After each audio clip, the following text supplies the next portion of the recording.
On a bright and cloudless day in Danville, I'd like to welcome you inside Monte Vista High School, where the Walnut Creek Crawdads are playing host to the San Francisco Seagulls for the final time this season. Hi everyone, I'm Brennan Dumesnil-Vickers. I'm going to be flying solo today on this audio-only radio-style broadcast. Once again, it's the Crawdads hosting the Seagulls, the final Seagulls road game of the season. And they're going to be facing Devin James on the mound for the Crawdads. In 6 games, 4 starts, and 16 1/3 innings this year, he's got a 7.16 ERA and a 1.78 whip. He has struck out 18, and the Seagulls lineup he's going to be facing looks like this. It's Davis Gurman leading off and in center field, followed by the shortstop Jake Brewer. Then it's Christian Lamoth, the first baseman. Jacob Gilbert, the left fielder, bats cleanup. Then it's the second baseman Tanner Wall, followed by the third baseman Alan Ramirez. He bats 6th. The catcher Marcus Graham bats 7th. George Schmidt is in right and batting 8th for the second game in a row. And Ethan Lopez, the DH, bats 9th. So Davis Gurman walking up to the plate to face Devin James. The final Seagulls road game of the year.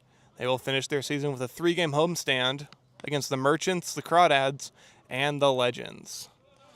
Crawdads coming into this game at 24-10, Seagulls 6-27, and the first pitch of the ball game to Gurman is down and in for ball 1. Gurman on the year hitting at .263. 2 home runs tied for the team lead, the 1-0. Swinging a high pop-up right side of the diamond. Cam Taylor is called off by the second baseman Robles, who puts it away for the first out.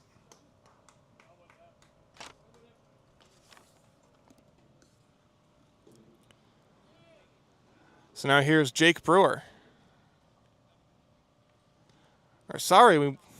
Emilio Feliciano's in the batter's box. I'm not sure what happened. Brewer was in the lineup, but this is Emilio Feliciano standing in. And the first pitch to him is a called strike on the outside corner. So I hope everything's all right with Jake. Feliciano, a late lineup change, now batting second.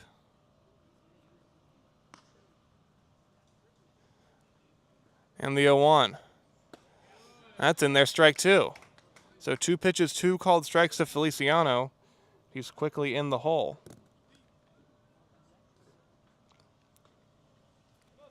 Feliciano hitting 162 on the summer with a .303 on base percentage. Here comes the 0-2. Up high for ball 1. Seagulls lost yesterday in Sonoma to the Stompers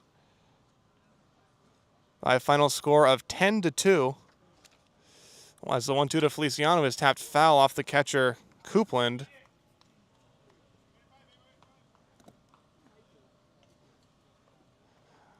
The Seagulls have yet to beat the Crawdads this year against Walnut Creek. They're 0-7.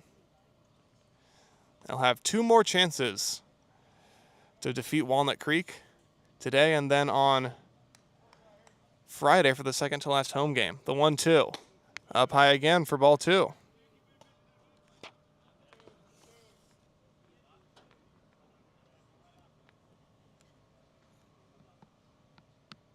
James, the tall right-hander, delivers. Feliciano hits a little half-swing tapper to second, fielded by Robles, and he throws out Feliciano for the second out.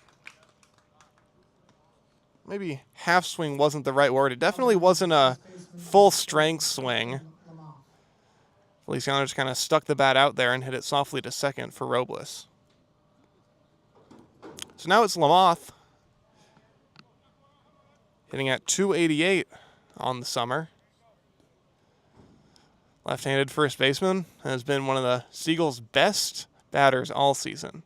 First pitch to him here. Way up high with a breaking ball for ball 1.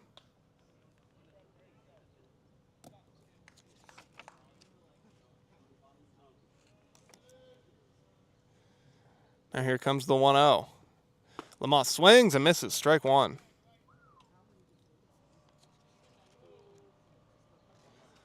Lamoth took an uncharacteristic 0 for 4 against Sonoma yesterday, but there was some bad batted ball luck mixed in there for sure. The 1-1. Way inside. It goes by the catcher Coupland. That one got away from James, and it's ball 2. Crawdads are currently employing one of the most extreme shifts I've seen. In the CCL this summer, the second baseman Ramos is closer to first base than second base, with Cam Taylor, the first baseman, playing 5 feet from the line. The 2-1. Lamothe hits a high fly ball foul along the left field line and out of play.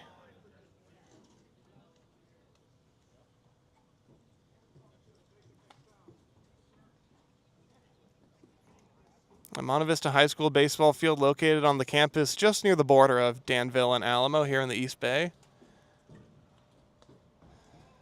2 balls, 2 strikes. James a long hold. Shakes off Coupland, still holding. Now he steps off. Scoreless tie here in the top of the first. James has retired the first 2 Seagulls to the plate. Now a 2-2 to Lamothe. Swing on a drive down the right field line, hit pretty well. Tailing towards the corner, this ball is gone! A home run for Christian Lamothe. Seagulls strike first, it's 1-0.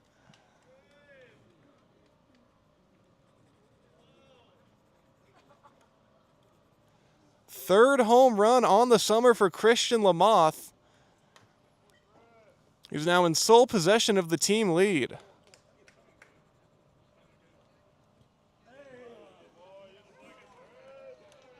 Now batting the left fielder, number 22, Jacob Gilbreth.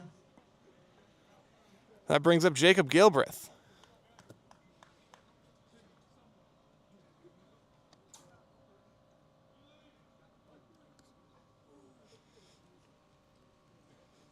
And the first pitch to him is in there, strike 1. And that's got to feel good for Lamothe. His third home run of the summer, but his first since June 11th. Comes in 0-1. Gilbreth taps it foul, and of course Christian has been getting it done all summer long without necessarily hitting the ball over the fence. His third home run once again puts him in the team lead. 0-2 the count to Jacob Gilbreth, who is hitting 182 on the summer, but that doesn't really illustrate what great at-bats he's been putting up the last week or two. The 0-2. Swing on a ground ball to third, fielded on the backhand by Parker Jr. His throw across to first is high and off the glove of Cam Taylor at first. Gilbreth took a few steps towards second, but now he'll head back to first. I'm going to give that an error on Parker Jr. An accurate throw definitely would have gotten Gilbreth. So a 2-out base runner for the Seagulls extends the inning and brings up Tanner Wall. Now batting the second baseman, number 37, Tanner Wall.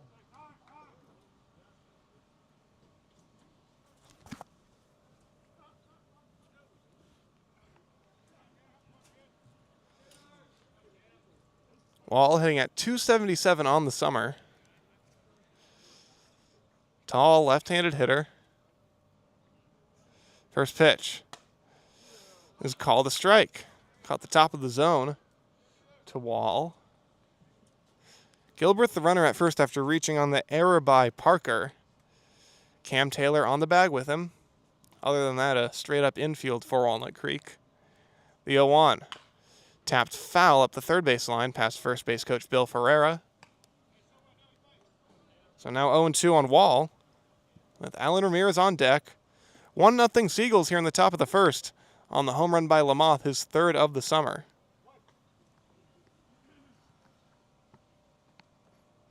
James sets.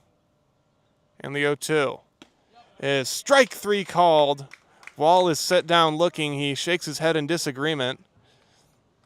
And that will end the inning. Seagulls get a run on Lamothe's home run. 1-0 with the Crawdads coming up.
Bottom of the first inning, just a few moments away from Danville.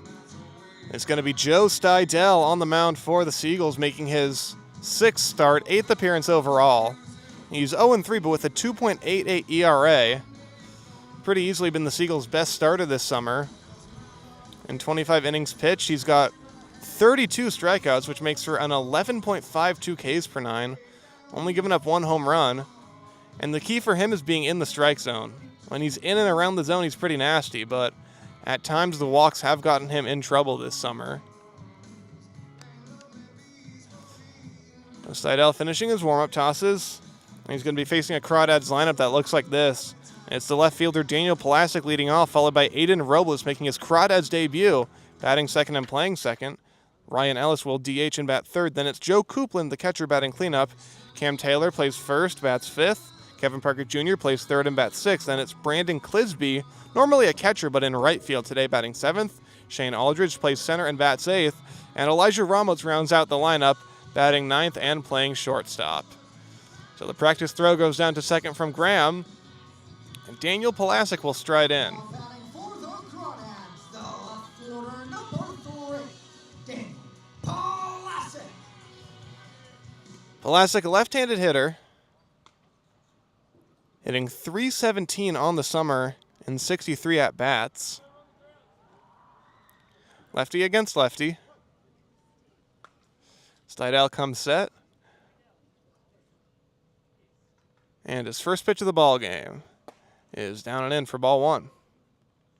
Pulasic got off to kind of a slow start this summer, but he's hitting .379 in the month of July, the .538 on-base percentage. 1-0. Chopped slowly, Stidell off the mound to the right, feels it with the glove, underhands to first just in time to get Pulasic for the first out. Nice play by Stidell.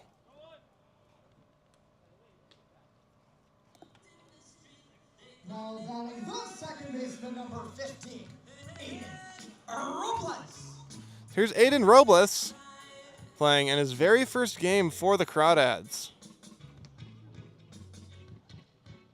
Right-handed batter standing at 5'11", native of Fairfield, which might make him a Bay Area guy depending on who you ask. Stidell sets. His first pitch is up high to Robles, ball 1. Crawdads at 24-10. They've long since clinched a playoff spot. They're first in the CCL North. Seagulls are 6-27. They are in 6th. The 1-0 is called a ball. Might have just barely missed down on him, but that was a pretty good pitch from Stidell. He does not get the call.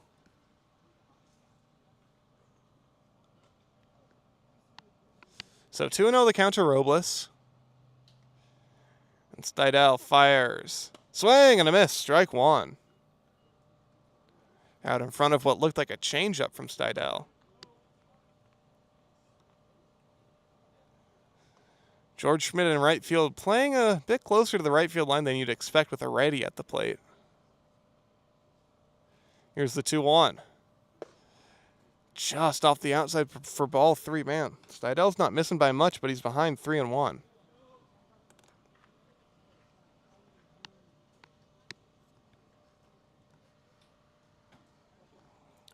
Stidell comes set.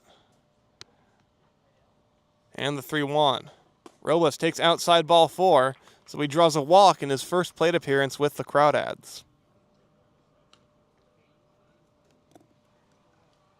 Now batting the designated hitter, number 2, Ryan Ellis. Stidell now 19 walks in 25 innings.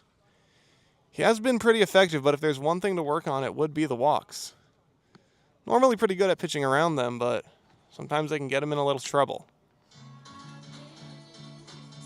In any case, there's Ryan Ellis. His walk-up song started playing a little late. Like, it started playing when he was in the box and immediately after he called time. Now he's back in the box. Lefty against lefty. Stidell deals. Big, slow breaking ball just misses outside. So Stidell definitely around the zone in this one, but he's not really getting calls. Robles, the runner at first, One down, 1-0 Seagulls in the bottom of the first. Pitch. Similar spot, this time called a strike. Same pitch as well. So 1-1 now to Ellis. Very dangerous bat, Ellis is. Hitting at .310 on the summer with 4 home runs.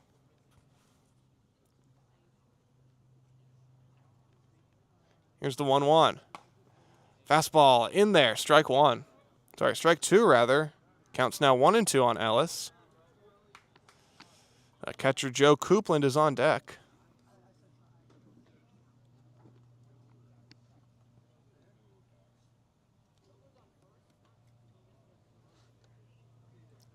Stidel sets. Runner goes. Pitches high. Throw down to second by Graham. Is in time. They got him. So Robles caught stealing second on his maiden voyage on the base pass. That was a Crawdad. That's the second out. So 2 balls, 2 strikes now on Ryan Ellis. Base is empty, 2 down. And Stidel pitches inside, and it drills him, and Ellis throws the bat down to the ground. Looked like a fastball out of the hand. Hit Ellis in the upper torso area. So he's aboard with 2 down for Coupland. Now batting the catcher, number 6, Joe Coupland. Coupland, one of the newest Crawdads, made his debut on July 7th, about 2 weeks ago now. On the summer, he's 6 for 16, which comes out to a .375 average. 1 home run, 3 driven in. He's got Ellis at first, 2 down, 1-0 Seagulls, bottom half of the first. Stidel sets and delivers. Up high with a breaking ball for ball 1.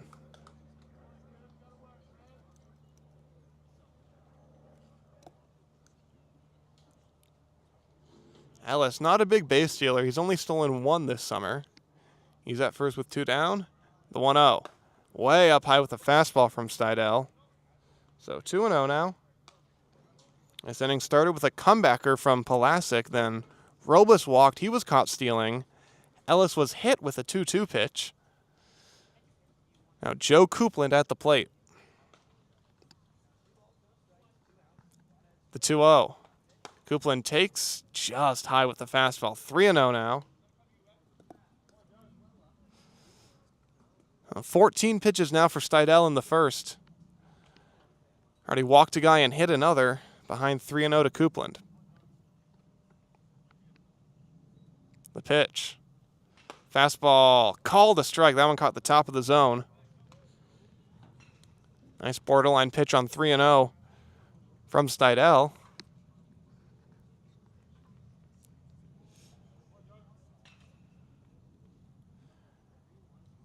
Now here comes the 3-1. Fastball called ball 4. So Coupland draws the walk.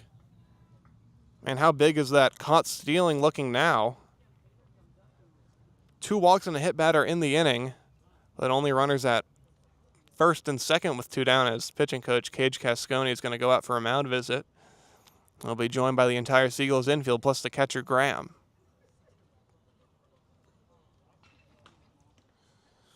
So when this is over, it's going to be Cam Taylor. This is the home plate umpire already making his way out to the mound. Man, he's not giving them any time at all. This is the quickest I've ever seen an umpire go out to the mound. He is not messing around. So the mound visit is broken up. The Seagulls have dispersed. Everyone returning to their positions. As Cam Taylor will stride to the plate. Cam Taylor. Taylor 10 for 50 on the summer. That's an even 200 batting average. He's got 2 home runs, 7 RBI. Lefty against lefty. Stidel delivers. Up high for ball 1. 17 pitches now for Stidel in the first.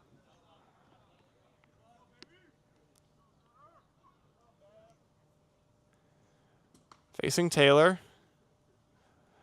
Behind in the count, 1-0. And the pitch. Down low for ball 2. Seagulls ahead 1-0. They got their run on a solo home run from Lamoth. With 2 down in the top of the first, we're now in the bottom of the first. Stidel facing Taylor, first and second, 2 down. 2-0 the count. Stidel sets. And pitches. Swing and a miss, strike 1. Tardy on a high fastball.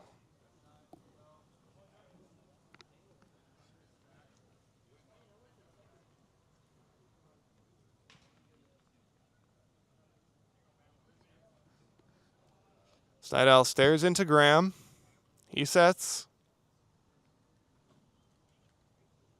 And throws.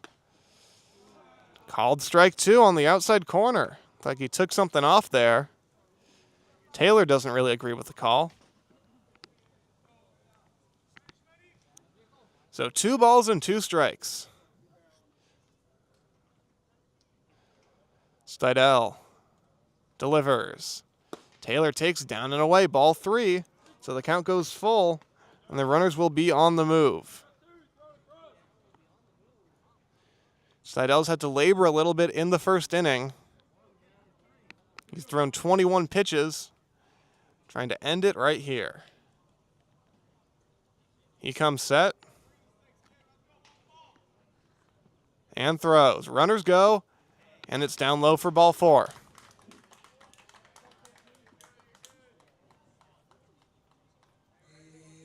The third baseman, number 8, Kevin Parker Jr.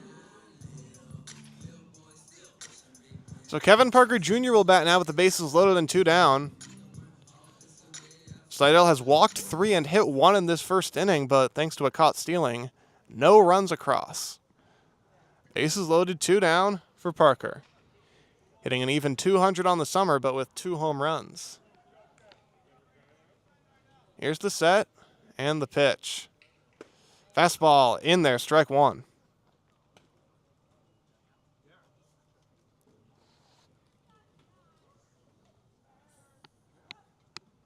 A ground out started this game, but the last 4 men have gotten on base. The 0-1. On the outside corner for a called strike 2. So now Parker's going to have to swing the bat. 0-2 the count, bases loaded, 2 down. Stidel protecting a 1-0 lead. He sets. And throws. Swing and a miss, strike 3. Inning over.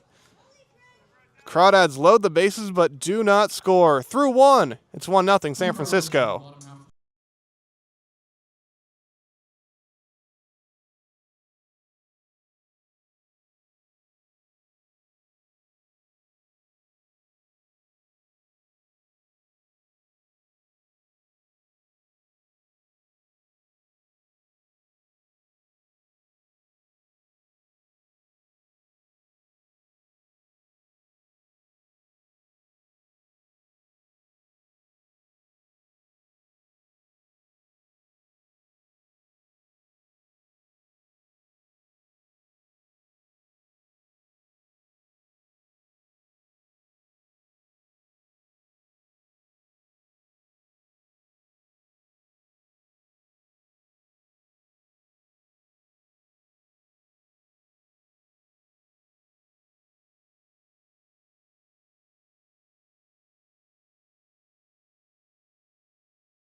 Top of the second inning about to begin from Danville. It's the Seagulls 1, the Crawdads nothing. With Alan Ramirez leading off against Devin James. Leading off, number 56, Alan Ramirez.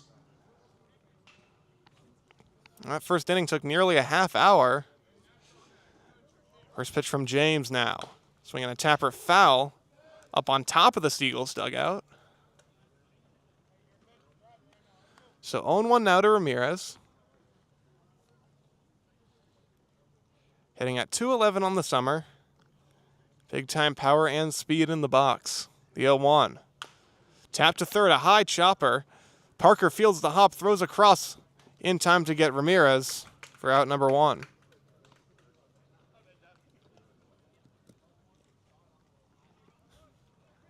So that brings up Marcus Graham. Catcher, number 32, Marcus Graham.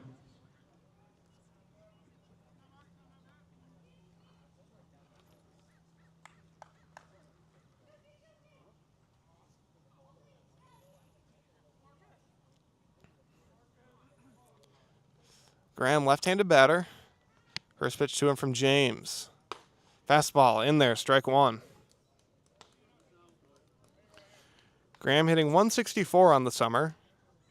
Native of Australia, but he's going to stick around for the Bay Area for the time being. Going to start at SF State next year. He swings and misses, strike 2.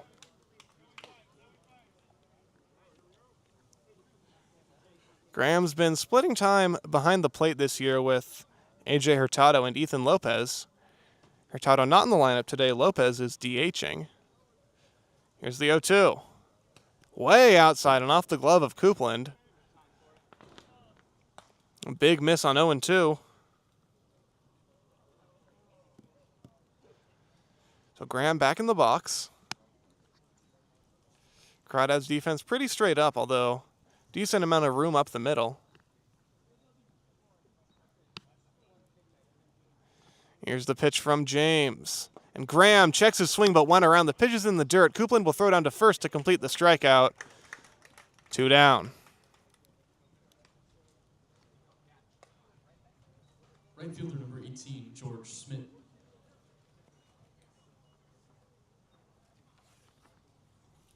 So now here's Schmidt. George Schmidt, the Seagulls' only two-way player.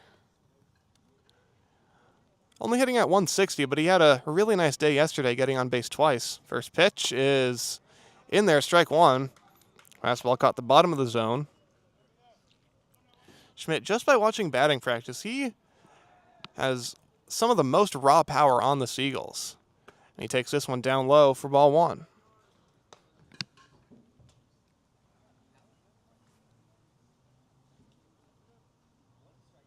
1 ball, 1 strike. James shakes off twice, now nods, comes set, and pitches. And Schmidt takes strike 2.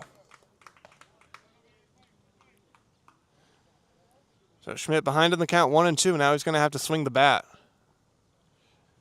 Trying to avoid a 1-2-3 inning. James throws. Swing and a miss, strike 3. So James does go 1-2-3 in the second with 2 strikeouts. Still 1-0 Seagulls halfway through 2.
Bottom half of the second inning now from Monte Vista High School here in Danville.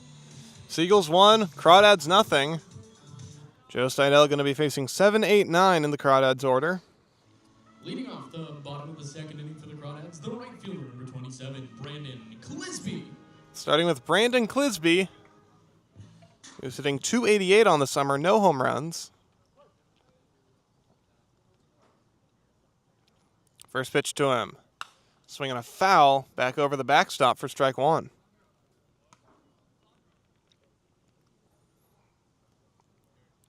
Clisby, a very versatile player. A catcher by trade, but he's in right field today.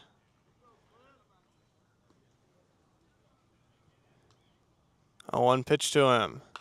High pop-up foul, backing out of play again. Up and over the backstop.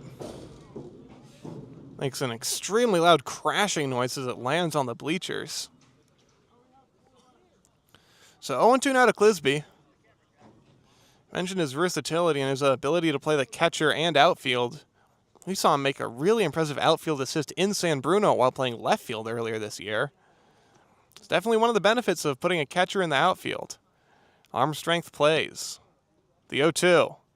Swing and a miss, strike three. Second strikeout of the day for Steidel as he ends the first and opens the second with a K. This center fielder, number 4, Shane Aldridge. So now here comes Shane Aldridge, a center fielder and 8th place hitter. Steidel sets, and his first pitch. Aldridge hits a high fly ball, left center field. Gurman moving back towards the gap. He looks to have a beat on it, and he makes the catch reaching up and runs into the wall. So Aldridge gave it a ride. It is only 375 to center here at Monte Vista, Number 9, but it's out number 2. Ramos.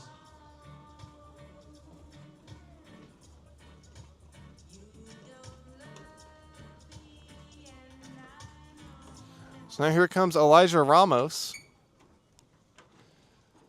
a Fremont native and Cal State East Bay product. Here's the pitch. Inside for ball one.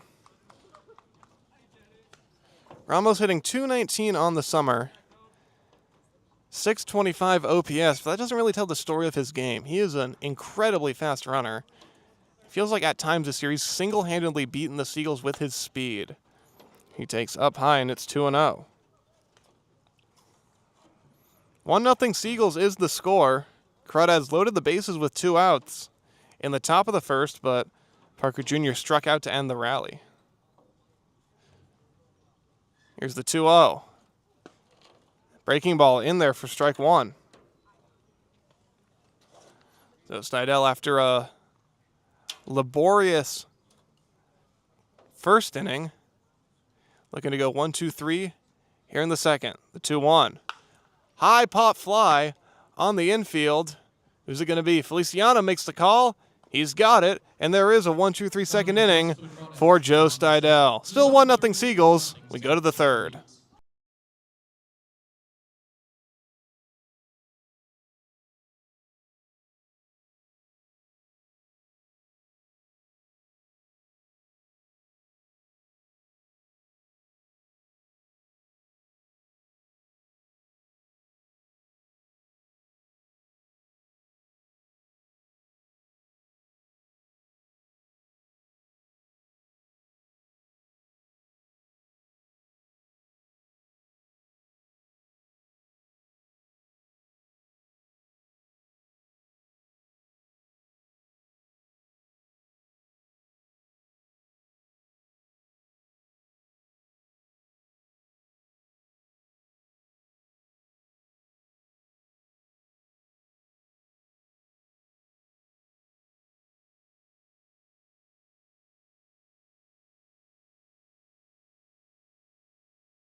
Top of the third inning now, still 1-0 Seagulls. Leading off the top of the third. It's going to be 9-1-2 coming up for San Francisco.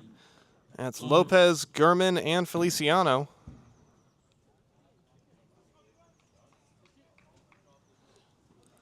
Lopez hitting at .208 on the summer.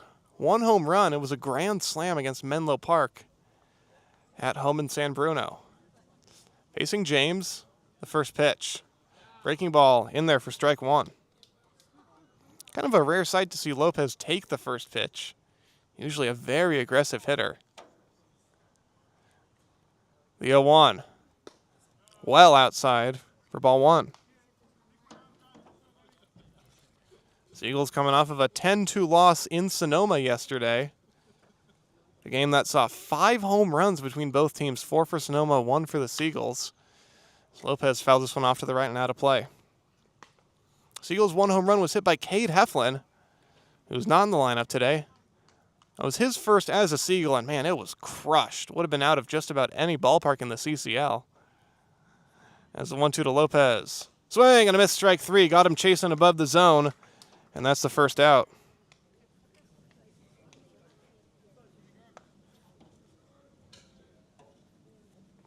And here comes Davis Gurman.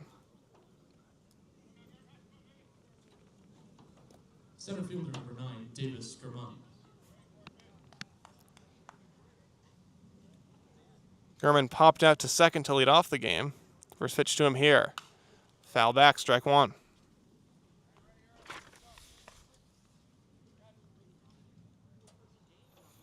Gurman out of Kitchener, Canada. He's had a really impressive college career at Morehead State in Kentucky. He'll play for the University of Utah this next spring. The 0-1. Breaking ball up high for ball 1. The dimensions here at Monte Vista pretty different from Tom Lara Field in San Bruno. It's a cookie-cutter ballpark, 325 down the lines and 375 to center. Gurman takes this one down the middle for strike 2. I mean, 375 feet to center. I know it's a high school ballpark, but still, at any level, high school or college, it's one of the shallowest center fields I've ever seen. 1-2 to Gurman is swung on and fouled tip into the glove of Coupland, strike 3. So James has struck out the last 4 Seagulls to come to the plate. Emilio Feliciano. So here comes Feliciano trying to end that strikeout streak.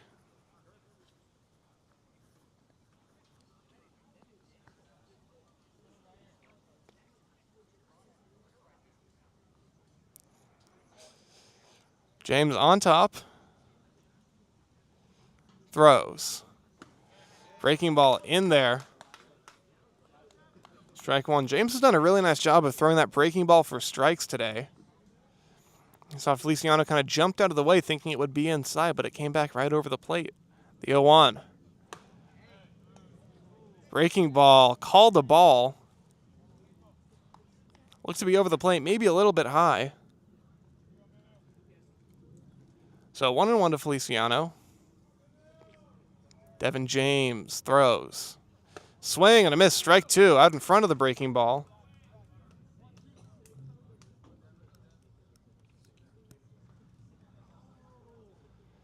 James has retired the last 6 Seagulls in a row. 5 of those outs have been strikeouts, including the last 4 in a row. Now the 1-2. Swinging a ground ball towards the middle, high hop off the mound, but it still goes through for a base hit.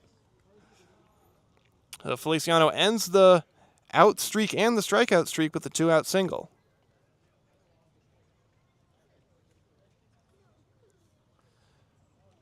First baseman number 40, Christian Lamont. It's the first hit for the Seagulls since the home run by Lamoth in the first inning. And speaking of Christian, here he is with Feliciano at first with 2 down. James takes a look at Feliciano, now comes set, and pitches. Breaking ball in there for strike 1 once again. James throwing that breaker for a strike.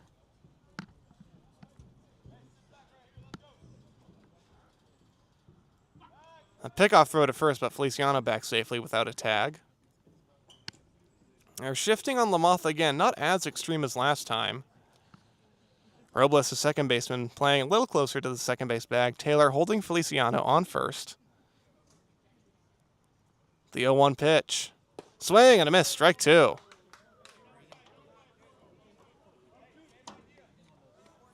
Lopez and Gurman struck out to begin this inning, then Feliciano singled. He's at first with two down. Christian Lamoth at the plate.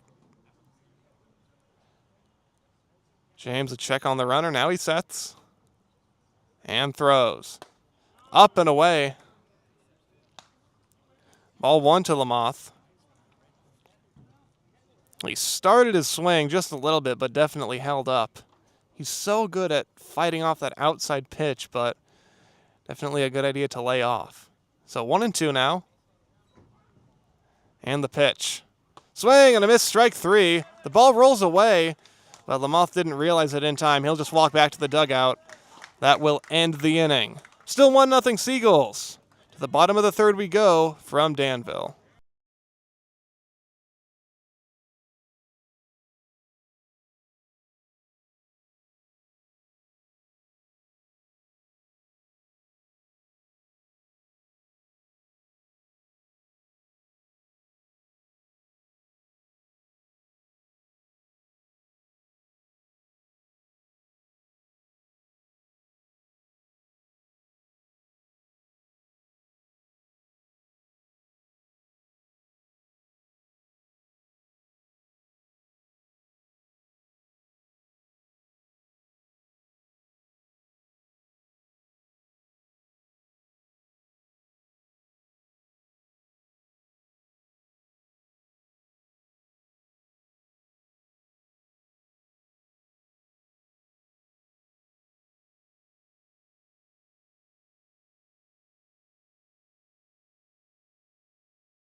Bottom of the third from Danville. Still 1-0 Seagulls. It's been that way since the top of the first inning. Joe Steidel facing the top of the Crawdads lineup with Daniel Palasic. And the first pitch. Slow breaking ball in there, strike one. 32 pitches now for Steidel. Had a long first inning in which he got into and out of a bases-loaded jam. Now the 0-1. Palasic takes strike two. Fastball caught the corner, down and in.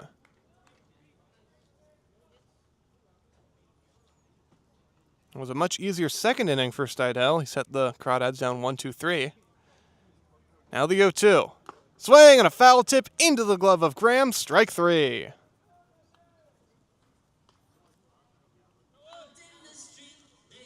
That's 5 outs in a row for Steidel. 3 of them by way of the K. So now here's Aiden Robles making his Crawdads debut. Drew a walk and was caught stealing his only other time up.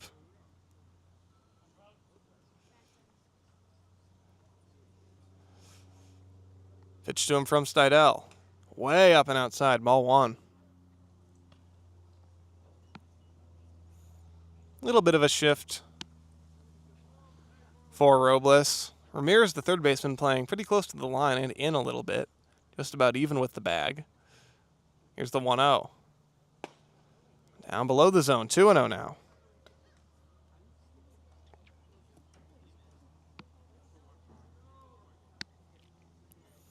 So Robles ahead in the count. A lot of room up the middle and on the right side. The 2-0. Lifted foul out of play off to the right. So 2 balls, 1 strike to Aiden Robles. Seagulls playing their final road game of the season. They have one win on the road this year. That was back on opening day. The 2-1. Robles, a check swing pop-up foul off the backstop. Interesting result, and it's 2-2 now.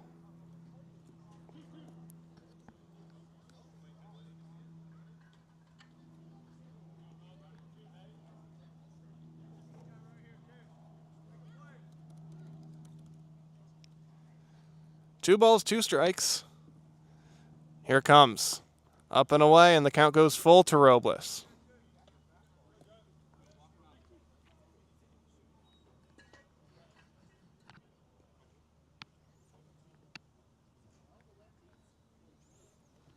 Still a bright and cloudless day here in Danville. As Steidel throws, and it's up high. He walks Robles for the second time today.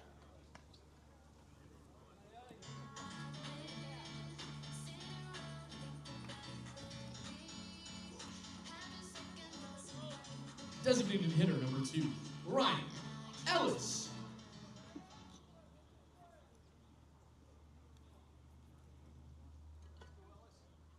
Now here's Ellis with Robles at first and one down. First pitch to him is lifted high and foul. Out of play off to the left.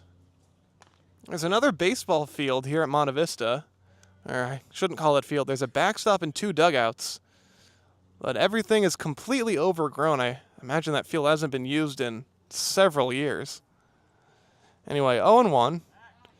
And so it'll be a pickoff throw to first, and he throws it away. It goes by Lamoth and down the line. There's a lot of foul territory here, so Robles is going to make his way to third. Oh, just an errant pickoff throw from Steidel. And that puts Robles at third now with one down.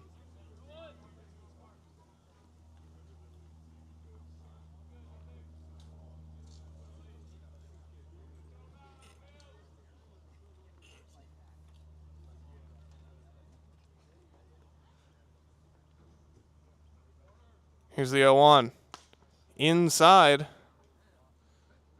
for ball 1. Seagulls playing the corners in with Robles at third and one down, protecting a 1-0 lead. Steidel sets and throws.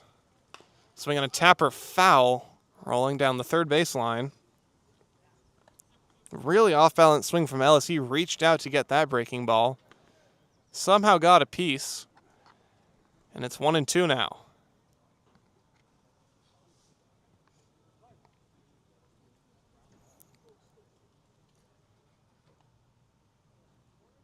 Steidel sets.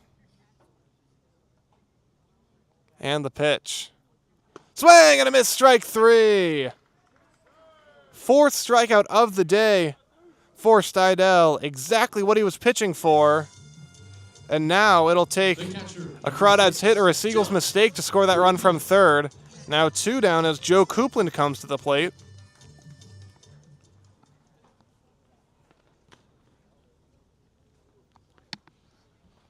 Coupland 6 for 16 on the summer. Drew a walk his last time up. First pitch to him from Steidel is called a ball. Looked like a nice pitch down and away from Steidel, but he did not get the call. Runner at third, 2 down, that's Robles. Seagulls on top 1-0. In the bottom of the third, the 1-0. Big, slow breaking ball in there for strike 1.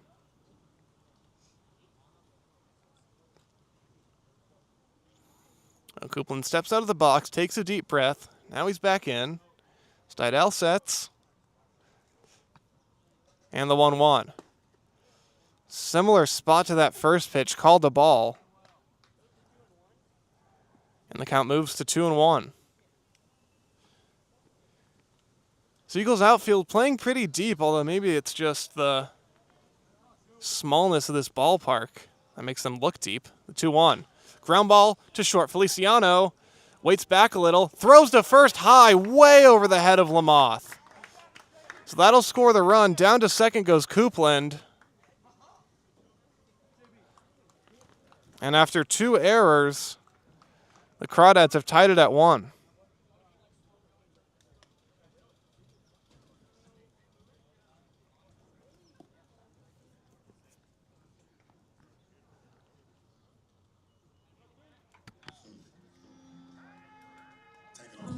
Well, it was Robles who came around to score. He drew a walk and then moved up to third on an errant pickoff throw by Stidel. And then he comes around to score on the throwing error by Feliciano.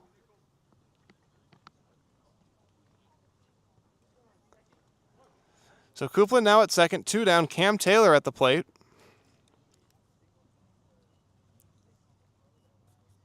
And the first pitch. Outside for ball 1. It was an interesting play for Feliciano. The ball was not hit hard.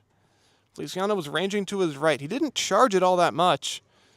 I mean, he didn't really have to with the catcher running. It was going to be a close play, and his throw was maybe 4 or 5 feet over Lamoth's head. 1-0 now.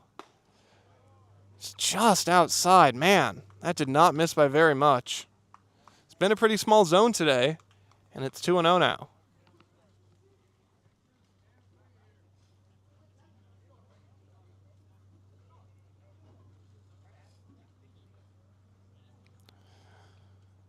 So 2 balls, no strikes. Here it comes. And it's a fastball in there for strike 1. I'm seeing a hit on the scoreboard for the Crawdads. I don't know. I gave Feliciano an error on that play. The official scoring system also has a hit. 2-1 now. Swing and a miss on a high breaking ball to make it 2-2. Crawdads a run across in this third inning after 2 errors. It's 1-1 with Coupland at second and 2 down. 2-2 the count to Cam Taylor. Seidel throws. In the dirt, nice block by Graham. Count goes full here.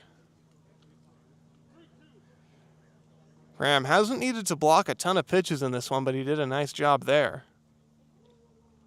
Lamoth guarding the line at first, playing very close to the rim of the outfield grass. A set by Stidel, and the 3-2 pitch. Strike 3 called! He freezes Cam Taylor for his 5th strikeout of the game, but not before. The Crawdads tie it. It's 1-1 as we go to the 4th. For the Crawdads in the bottom half of the third inning, 1 run, 1 hit, 2.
Leading off the top of the 4th inning for San Francisco, Jacob Gilbreth.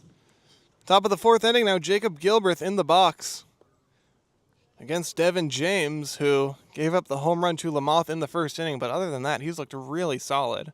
6 strikeouts through 3 innings. His first pitch to Gilbreth is outside for ball 1.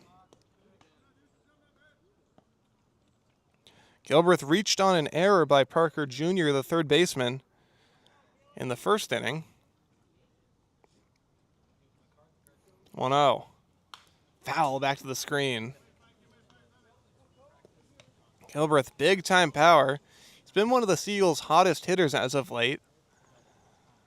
He's kind of been burned by the dimensions at Tom Lara Field. He's hit at least one ball, probably two that would have been gone here, as well as in Sonoma, maybe some other CCL ballparks. 1-1. Outside again for ball 2. Once again, it's 325 down the lines here and 375 to center.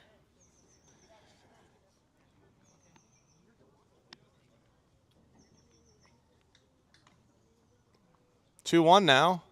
Swinging a ground ball left side, right at the shortstop, Ramos. His throw to first will just be in time to get Gilbreth. Beat him by about half a step. That's the first out. Second baseman, number 37, Tanner Wall. So now here comes Tanner Wall. Came into this game hitting at 277, 358 on base average.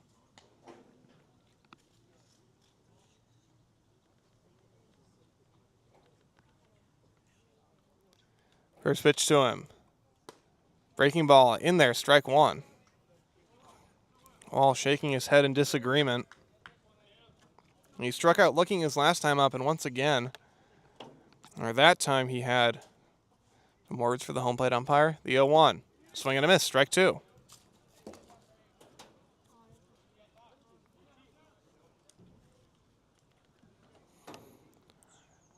James ahead in the count, 0-2. And his pitch to Tanner Wall is grounded foul up the first base line. A solid contact, but well foul. 1-1 tie here in the top of the fourth. Base is empty. One down. Wall facing James, who's now up to 45 pitches. Here comes the 0-2. Swing and a miss, strike three. Strikeout number 7 on the day for Devin James.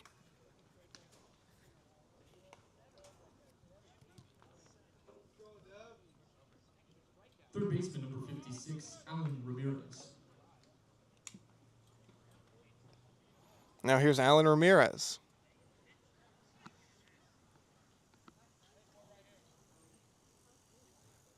First pitch. Check swing. He did not go. They appeal for some reason. Ruled he didn't swing. So 1-0 the count. And James delivers. In the dirt to Ramirez, so he's ahead in the count, 2-0. Seagulls haven't been in a lot of hitters' counts today. As I mentioned, James has been in command for much of this ball game.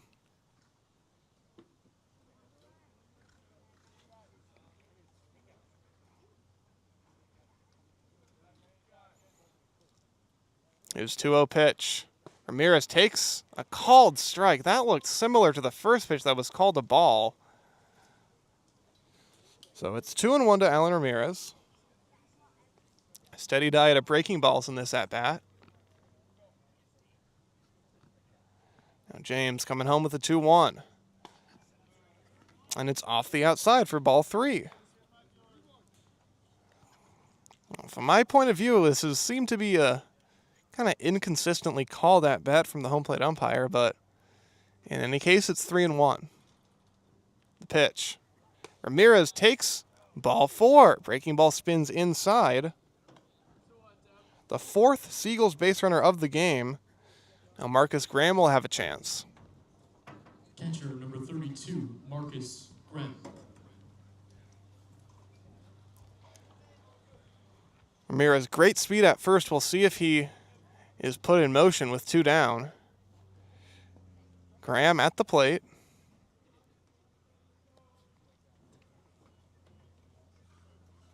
James shakes his head, now comes set. And delivers. Graham takes a called strike 1 on the corner, down and in from James.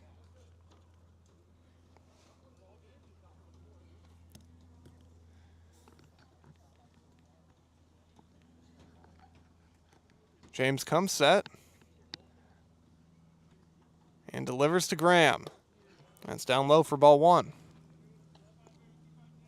Gilbreth grounded out to open up this inning, then Wall struck out. Ramirez drew a walk. Now it's Graham. Batting with a 1-1 count, which matches the score. There's a pickoff throw to first, but Ramirez wasn't really leading. He's back, only having to take about 2 steps. So 1-1 is the count to Marcus Graham. And the pitch.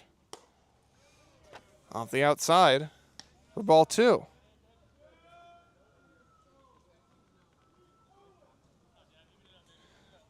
Well, between the 2 at-bats, Ramirez and Graham, James has thrown 8 pitches and hasn't gotten a single swing. 2-1. Graham takes it again for strike 2.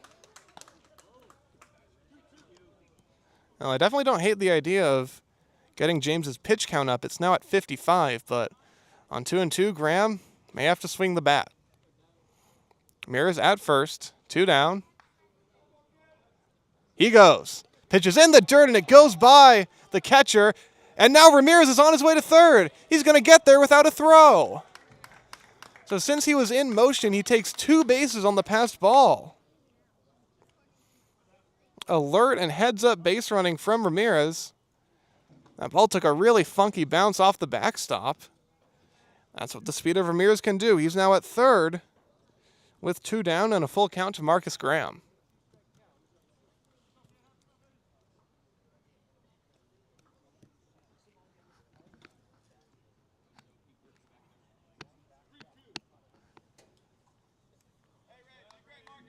So Graham back in the box. Ready to see a full count pitch from James with Ramirez at third and 2 down. Here it is. Swinging a high chopper right side. Cam Taylor fields a chest-high hop and takes it to the bag himself in time to end the inning. Ramirez stranded at third. We will go to the bottom of the 4th, tied at 1. San Francisco in the top half of the 4th.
Bottom of the 4th inning now. Kevin Parker Jr. versus Joe Steidel to begin things. 1-1 tie. Seagulls are running the first. Crawdads 1 in the 3rd. First one from Steidel. Fastball right down the middle for strike 1. Parker Jr. struck out with the bases loaded to end the 1st inning. First is foul, back to the screen, strike 2.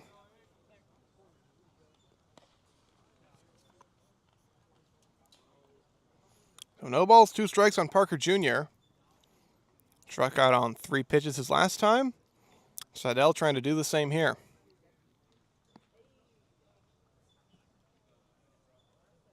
The set. And the pitch. That is called a ball. Man, that's the most egregious ball call I've seen yet today. At least from my point of view, it looked like it definitely coulda, woulda, shoulda been strike 3 called. Instead, it's 1-2. Seidel throws. Lifted foul along the right field line. Backing out of play. It's technically in play, but well out of the reach of any Seagulls defender. Seagulls got their run in the first on a solo home run by Christian Lamoth, his 3rd of the year. Crawdads got theirs in the 3rd inning. Here comes another one, too. Parker Jr. lifts another one foul, this one back over the backstop. Crawdads' run in the 3rd was unearned. It was Aiden Robles who scored. He drew a walk and then went from 1st to 3rd on an errant pickoff throw from Seidel. And with 2 outs, he came around to score when Feliciano made an errant throw to 1st. Still 1-2. Here it is. Swinging a line drive, fielded on a hop by Feliciano. He bobbles it a little now, throws to 1st. Not in time. It was hit pretty hard by Parker Jr. Feliciano, it kind of hit off his chest. He recovered very quickly. That little window of time was enough for Parker Jr. to reach.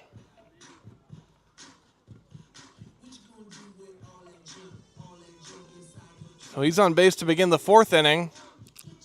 It's going to be the 7th place hitter and right fielder, Brandon Clisby.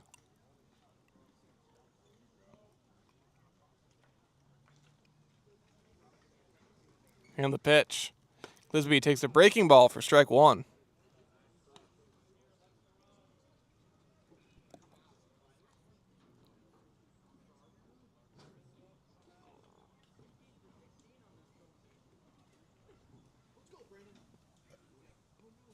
Here comes an 0-1.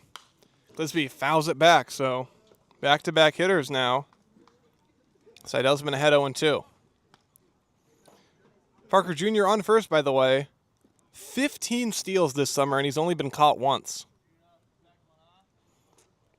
Definitely not the guy you want to be on to open up an inning, and it hurts just a little more that he reached on an error.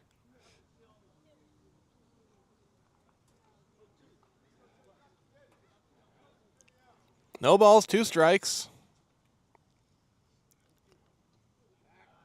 Pickoff throw to 1st, and Seidel almost threw this one away too. Lamoth had to lunge to his right to glove it, man.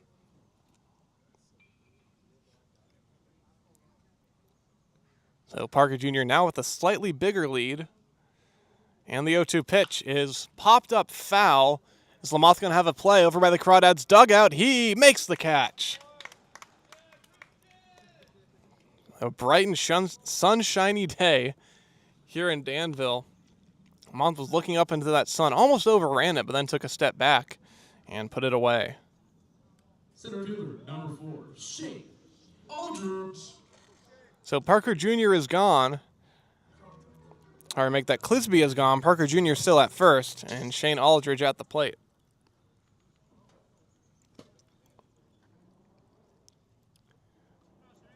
Seidel throws. Runner goes. Pitches a ball. Throw down by Graham. Not in time.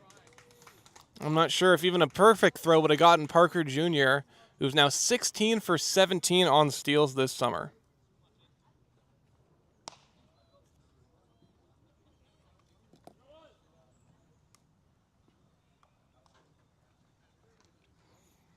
So 1-0 to Aldridge.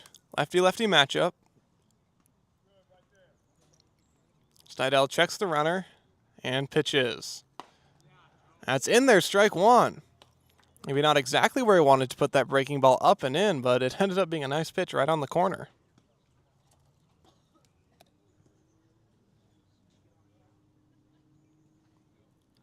So 1 ball, 1 strike now to Shane Aldridge.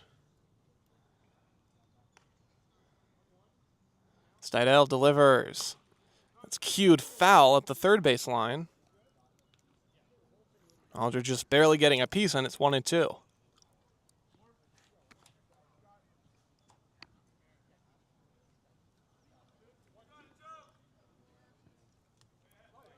Seagulls corner infielders guarding the lines.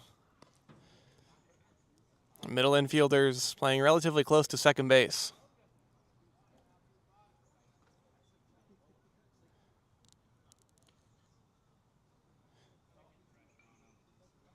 Finally, the 1-2. Check swing. He absolutely went around on a pitch well up and in. Steidel makes him look silly, and that's the second out. The shortstop, number 9, Elijah Ramos. That's 6 strikeouts now today for Joe Steidel.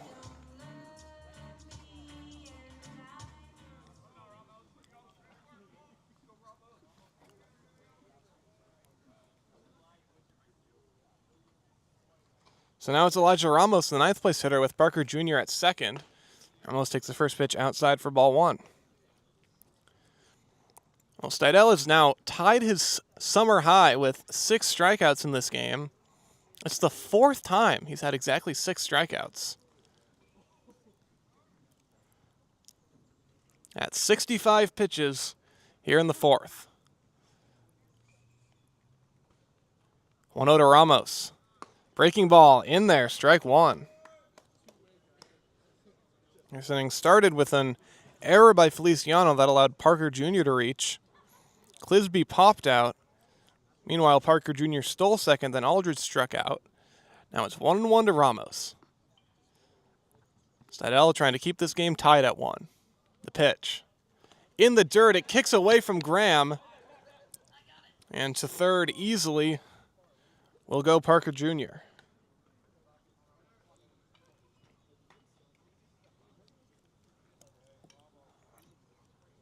Well, that doesn't make a huge difference with how fast Parker Jr. is. A single would have likely scored him from second anyway, but now he's at third. You do have to be a lot more wary of the wild pitch now. So 2-1 the count to Ramos. Steidel delivers. Fastball, foul back, strike 2.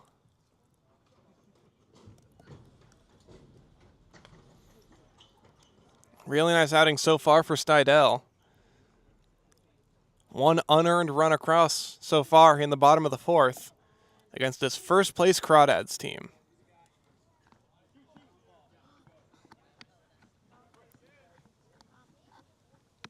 Two balls, 2 strikes to count. And the pitch. Swinging a line drive right field. This is down in front of George Schmidt for a base hit. And the Crawdads have taken a 2-1 lead.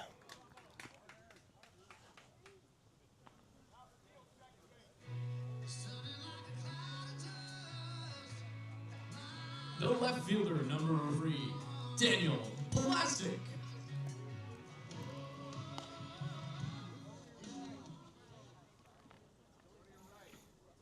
It's the 20th RBI of the summer for Elijah Ramos.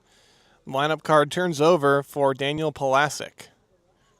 Ramos another fast runner at first. He goes on the first pitch, and Plastic fouls it back. So Ramos will have to go back to first.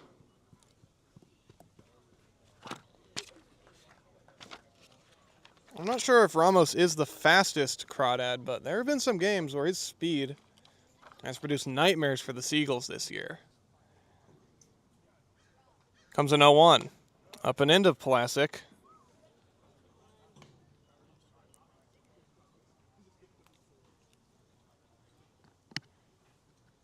Crawdads on top 2-1. They've been undefeated against the Seagulls this year, 7-0. 1-1 pitch. And he's got Ramos picked off. He throws to Lamont, who throws to second and bounces it in front of Feliciano. It hits off his chest. And despite being picked off, Ramos steals second. When Steidel stepped off, Ramos took off for second. He did what he was supposed to do. He threw to Lamoth, but Lamoth's throw to Feliciano was low. I don't even know if Feliciano had picked it cleanly if he would have tagged Ramos in time. That's just how fast he is, but bounced off his chest. So another runner in scoring position for the Crawdads. 1-1 now. To Palasic, the pitch. Big, slow breaking ball. Misses high. Palasic ducked out of the way. That one spun back over the plate, but too high. So 2-1 to the Crawdads leadoff man, who's 0 for 2 today.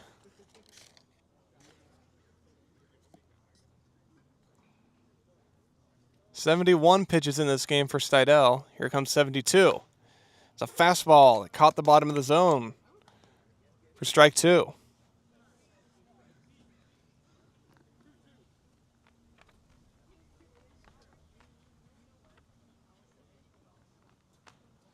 Steidel comes set. And the 2-2 pitch. Swing and a miss, strike 3. Palasic chased way out of the zone. Strikeout number 7 for Steidel, the most he's had in a game this summer. But a run across in the inning for the Crawdads. It's now 2-1 Walnut Creek.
Crawdads 2, Seagulls 1.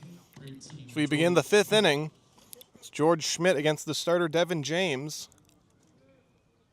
Back out there with 56 pitches. And his first one to Schmidt here is in there for strike 1. Nice breaking ball from James. Looked like it caught the corner down and in.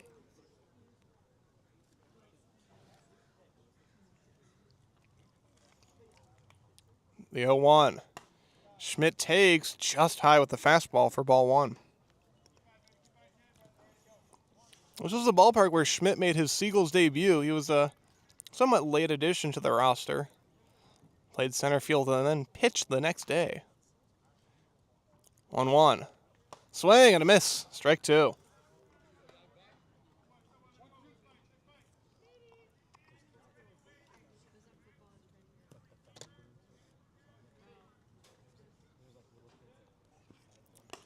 That one misses up and away to Schmidt, so 2-2 the count now. Seagulls got a run in the first inning on the solo home run by Lamoth, his 3rd of the summer, but have been relatively quiet since then. Trying to get James out of his rhythm as here he steps off for about 2 seconds. Now he's back on the rubber. And the 2-2 to Schmidt. Ground ball just foul up the first baseline. Missed a hit by a foot, maybe less.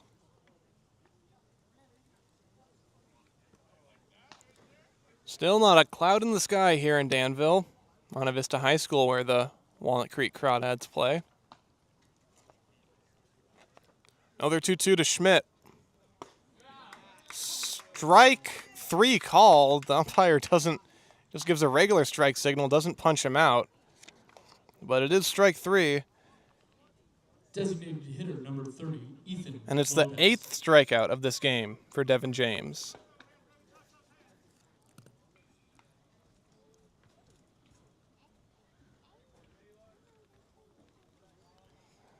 Now here's Ethan Lopez, and he takes the first pitch ball. Okay.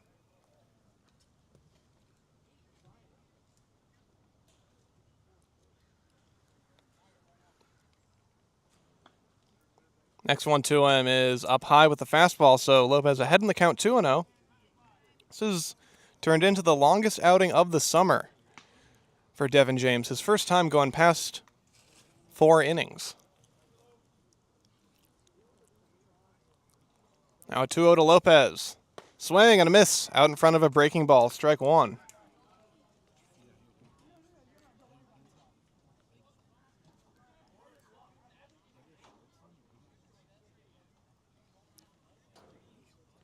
Two on.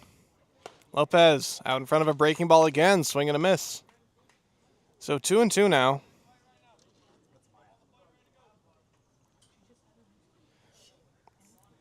James's 8 strikeouts, by the way, by far the most he's had in a game this summer. The 2-2.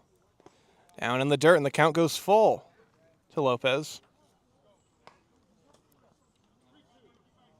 The last 4 Seagulls to the plate, including Lopez, have all seen at least 4 pitches.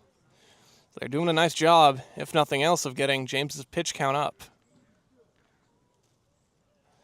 3 balls, 2 strikes. And James delivers.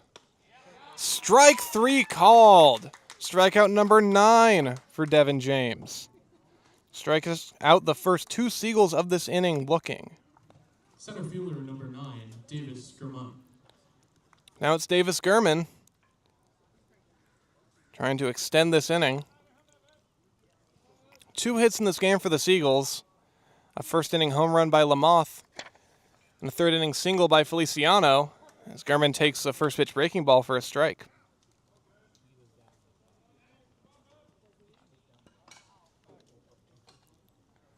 Now the 0-1. Gurman lines it down the left field line. Fair, rolling into the corner. Gurman takes a turn. He's got great speed. He'll make second with ease. And it's a 2-out double for Davis Gurman.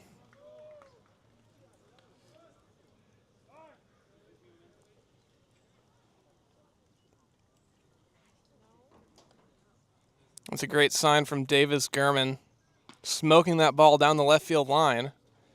That brings up Emilio Feliciano. Feliciano has got one of the 3 Seagulls hits in this game. Another one would almost certainly score Gurman. That'll have to wait as we're going to get a mound visit here. Coach coming out of the Crawdads dugout. He'll be joined by every single infielder. 2-1 the Crawdads lead here. With Gurman at second, Feliciano will come to the plate once this mound meeting is over. Seagulls got their run in the first inning on a home run by Lamoth.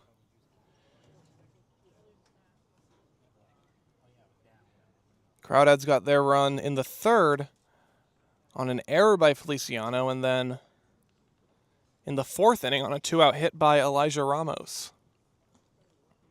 Well, the home plate umpire has made his way to the mound to tell him to break things up. You know, he's kind of just standing there. I don't think he's said anything. Just listening in to their mound visit, which is now concluded. Shortstop number 7, Emilio Feliciano.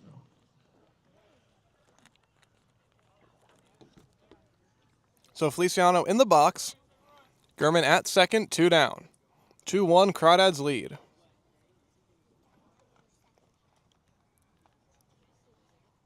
First pitch. Breaking ball, called strike 1. This is the most effective I've seen a pitcher this summer be at throwing breaking balls for called strikes.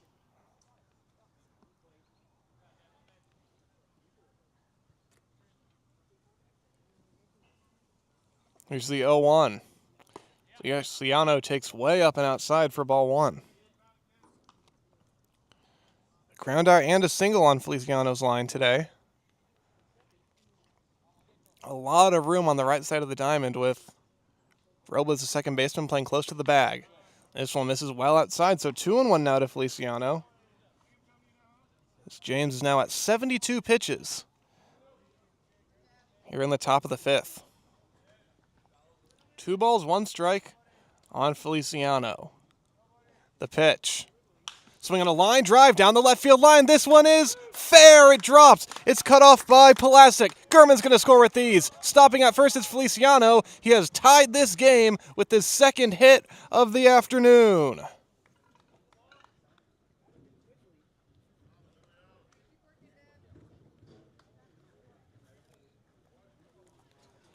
That's got to feel good for Feliciano. We're back to a tie game, 2-2.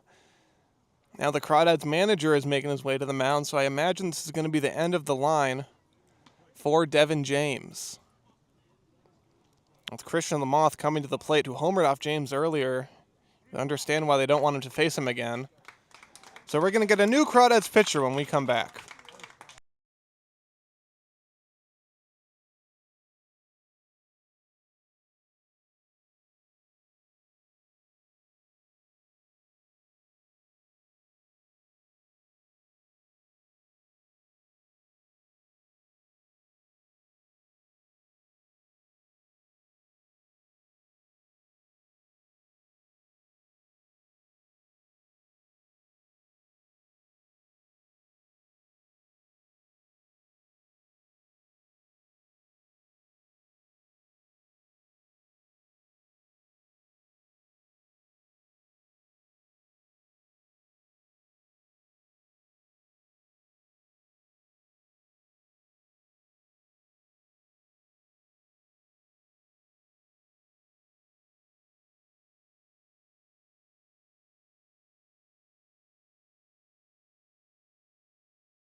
Noah Zirkle is the new arm for Walnut Creek, coming in relief of James.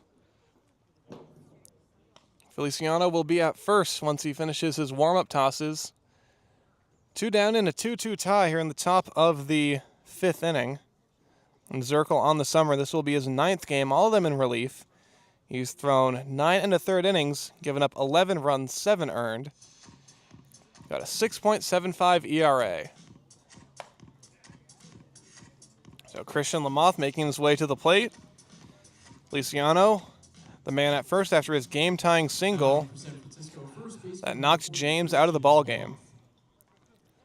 Lamoth a solo homer in the first and a strikeout in the third.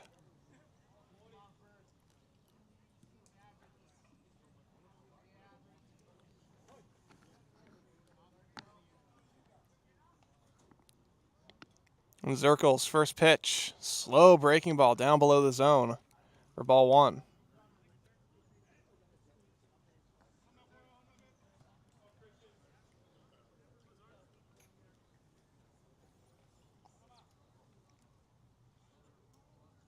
Now the 1-0. Inside with the fastball, so 2 pitches, 2 balls from Zirkle so far in this outing. 2-2 tie. Seagulls trying to beat the Crawdads for the first time this year and win their final road game. 2-0 pitch. Lamoth takes strike 1. Kind of cocks his head, wasn't so sure about that call. Definitely don't hate the strategy of just taking every pitch from a new pitcher until he throws a strike. But it's 2-1 now. And the pitch. Lamoth swings and misses behind the fastball. 2-2 now. Well, second baseman Robles has been shifting on Lamoth all day. He's currently standing just about halfway between first and second with his feet on the outfield grass. 2-2 pitch with Feliciano on the move. It's ball 3. And Copeland will not make a throw. So Feliciano steals second. He's now in scoring position, which is huge with Lamoth at the plate. Count's now full. Zirkle. Long hold. Now he comes set. And pitches. Outside for ball 4. What a plate appearance by Christian Lamoth. He draws the walk, extending his team lead in that category. That brings up Jacob Gilbreth. I've mentioned how well Gilbreth has hit the ball as of late and how he's been denied a bit by the dimensions of Tom Lawler Field. In San Bruno, he's hit quite a handful of deep fly balls that have been in the yard that I'd imagine would be gone here in Danville. First pitch to him here. Swinging a drive, left center field. This is hit pretty well. Going back, Aldridge at the wall. It's gone! A 3-run shot for Gilbreth. 5-2, Seagulls take the lead.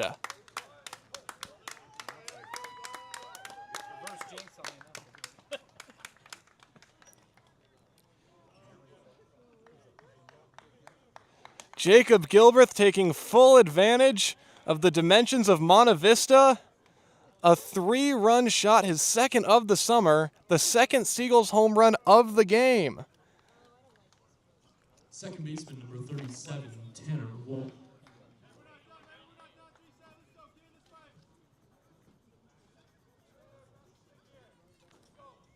So here's Tanner Wall now.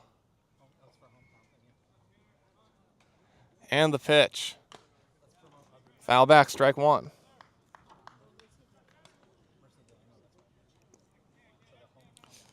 And 3 home runs in the last 2 games for the Seagulls. What a refreshing sight that is. 0-1 the count to Tanner Wall. Here it comes.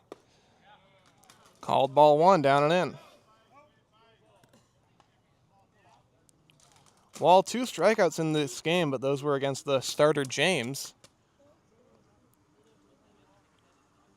Ended up striking out 9 Seagulls on 1. Foul tip into the glove of Coupland, strike 2 now.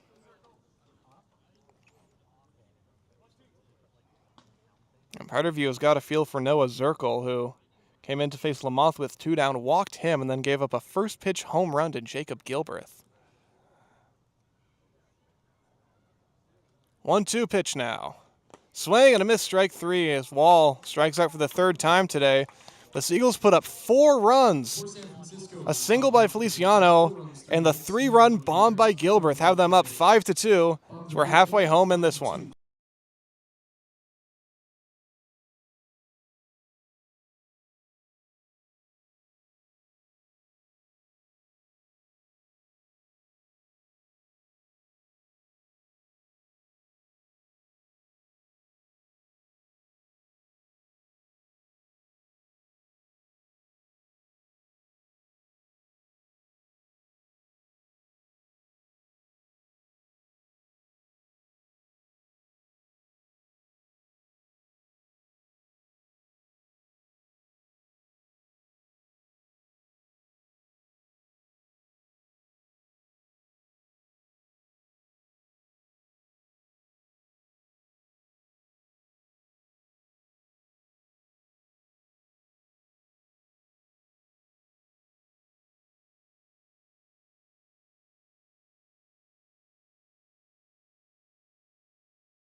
Bottom of the 5th inning now, and Joe Steidel's day is done. After 4 innings, giving up 2 unearned runs. He's done after 73 pitches. The new Seagulls pitcher is Ben Juiced. Juiced, a side armor, coming in for the 11th time this year. In 18 2/3 innings, he's got a 7.23 ERA.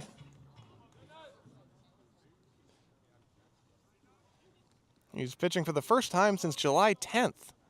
So 11 days rest for Juiced. We will be facing Aiden Robles. First pitch. is just down and in for ball one.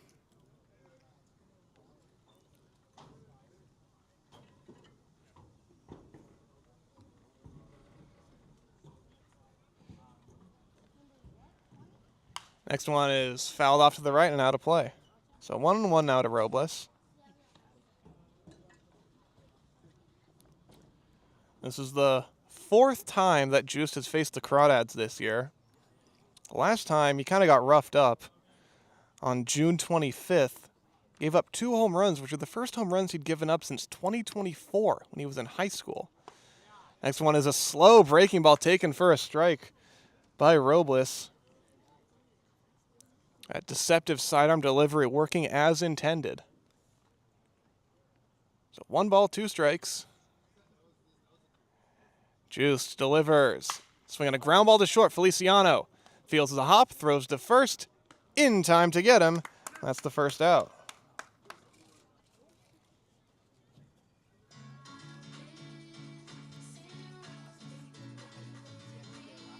Designated hitter number 2, Ryan Ellis. So now here's Ryan Ellis, a lefty facing the righty side armor Juiced.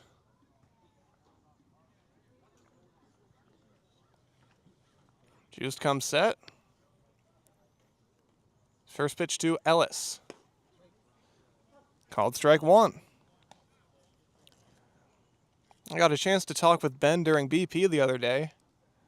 He told me that his first game for the Seagulls was his second game ever throwing sidearm. As the 0-1 is just off the outside for ball 1. Well, he's relatively new to this style of pitching, but if you were watching him, you couldn't tell. Looks like he's been doing it forever.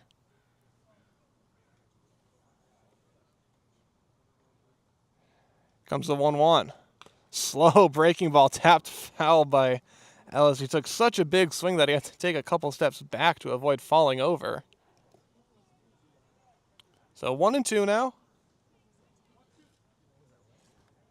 Seagulls on top 5-2 after their 4-run 5th inning, capped off by Jacob Gilbreth's 3-run shot.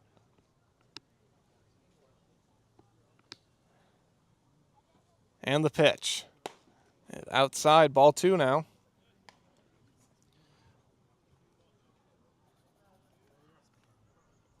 Ellis has been hit by a pitch and struck out in this one. Lefty facing a righty for the first time today. The 2-2. Slow breaking ball misses down and away. Not where Juice wanted to put that one, and the count goes full.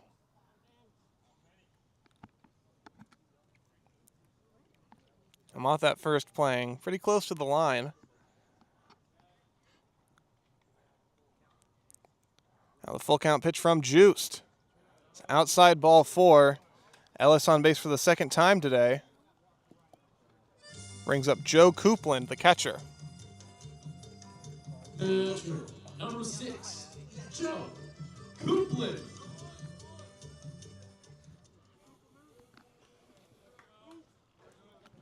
Coupland has been on base twice today via a walk and an error. First pitch. Slow breaking ball drilled to deep left field, down the line and gone.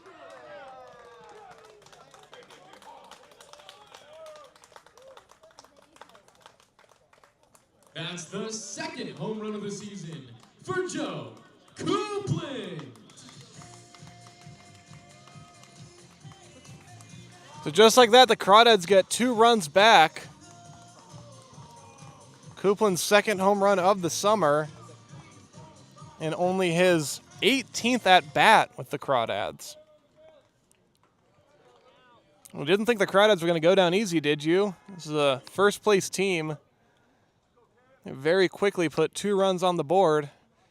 As Cam Taylor's now in the box, and the first pitch to him is hit high in the air to center field, but Gurman, now he goes back. Shy of the track, he makes the catch. Wow, Taylor gave that one a ride. But not even the short center field Monte Vista High School kept that one in.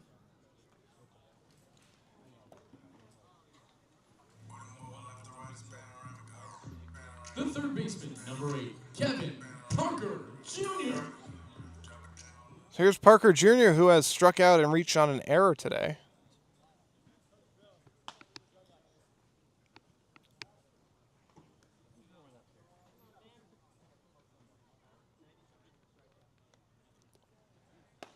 He takes the first pitch from Juice for a called strike one.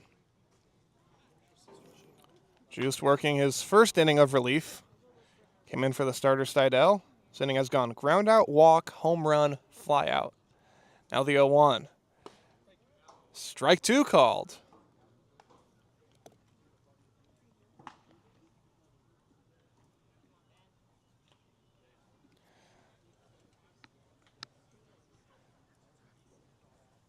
So 0-2 the count to Kevin Parker Jr. Juice delivers. Outside with the breaking ball. 1-2 now.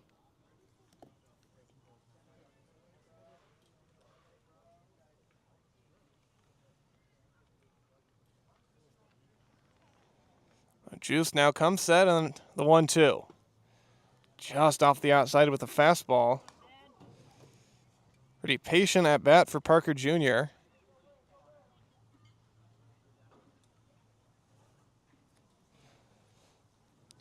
Two balls, two strikes. Juice delivers. Up high with the slider, so this at bat has gone from 0-2 to 3-2.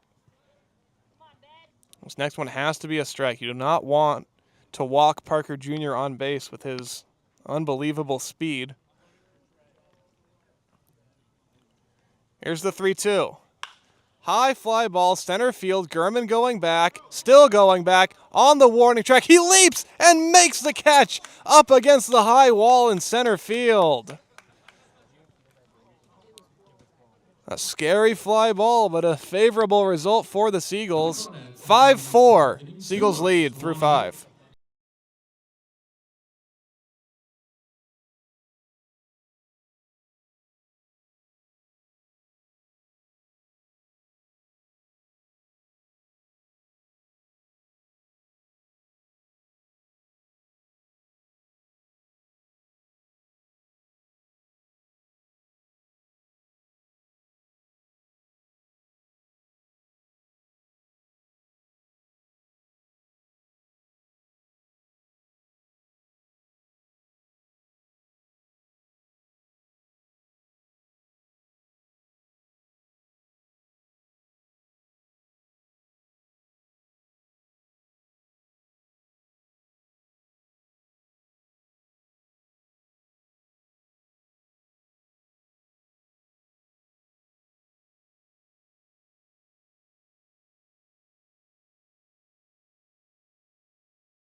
Top of the 6th inning now. It's 5-4 Seagulls.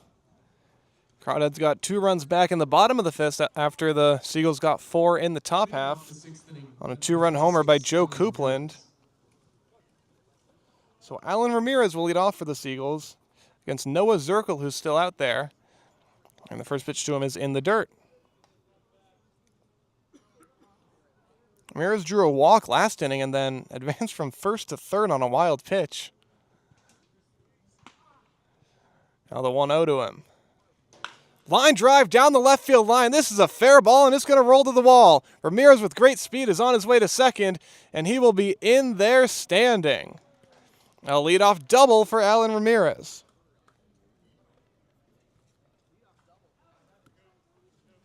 Catcher number 32, Marcus Graham. So Ramirez with great speed in scoring position with 2 outs, and Marcus Graham at the plate. Seagulls do love to lay down bunts. I'm not sure if I've seen Marcus Graham try to bunt at any point this year, but that's definitely a possibility in this situation. Zirkle comes set and throws. Graham does square and gets it down foul. Great idea, says first base coach Bill Ferreira.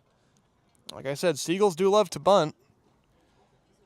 We'll see if Graham tries it again on 0-1. Still standing just outside the box. Now he steps in.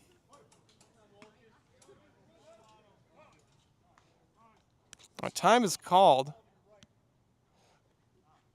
by the second base umpire because a baseball, for whatever reason, is sitting on the grass behind home plate.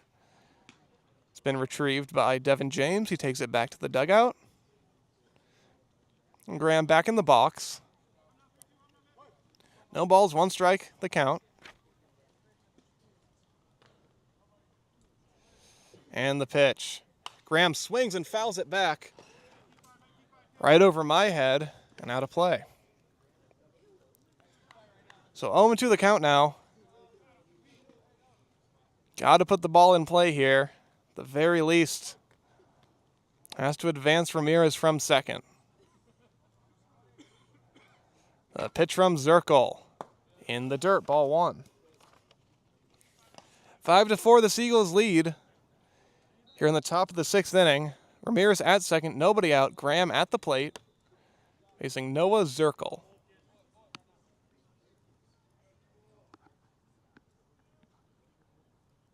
The 1-2 pitch. Tapped out in front of the plate. This will get Ramirez to third. No! It's called foul by the second base umpire. I guess it hit Graham in the foot. I mean, Graham, if that did hit him in the foot, he did a great job playing it off because he sprinted out of the box to first. I mean, I feel like whenever someone gets hit in the foot by a pitch, or by a batted ball, they're just immediately hopping around in pain. So Graham not arguing, so I guess it really was just a nice sell job. So Ramirez will go back to second. Graham making his way back to the plate.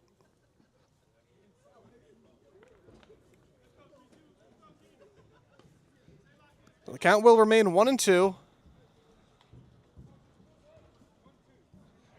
Runner at second, nobody out. Seagulls trying to extend their 5-4 lead in this 6th. Zirkle will step off and pump fake a throw to second. Ramirez wasn't taking a big lead, so he's back safely.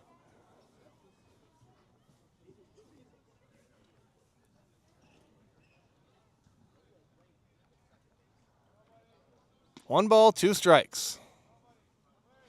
The pitch. Ramirez goes for third, and Graham fouls it back and out of play. Definitely would have been close at third base. Not a bad idea for Graham to take a hack at that one.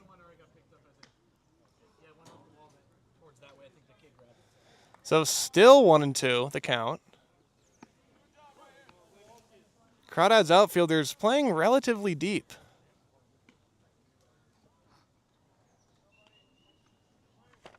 1-2 again. So we're going to ground ball to second. This will definitely get Ramirez to third. It's fielded by Robles. He will throw out Graham, but he does his job and advances the runner and sets things up for George Schmidt. Number 18, George Schmidt. So Schmidt in the box. Crawdads bring the infield in. Every man standing on the lip of the infield grass. Ramirez at third. 1 down. First pitch to Schmidt. Swinging a foul off the mask of the catcher, Coupland, for strike 1. Schmidt has struck out twice in this game, but those were against the starter, James. Now facing Zirkle for the first time. The Seagulls have definitely seen a lot better than James. The 0-1. Up and away for ball 1.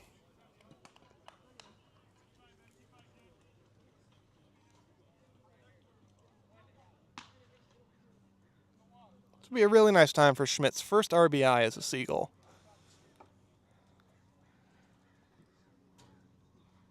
The 1-1. Fly ball center field hit deep. Aldridge goes back. He's on the track. And this one is gone! George Schmidt! How about his first 2 RBIs as the Seagull? A 2-run shot. And it's 7-4 San Francisco. My goodness, how about the long ball for the Seagulls lately? Their third home run of the game, first time they've done that this year. Wow. How about Schmidt going to the opposite field? Left center.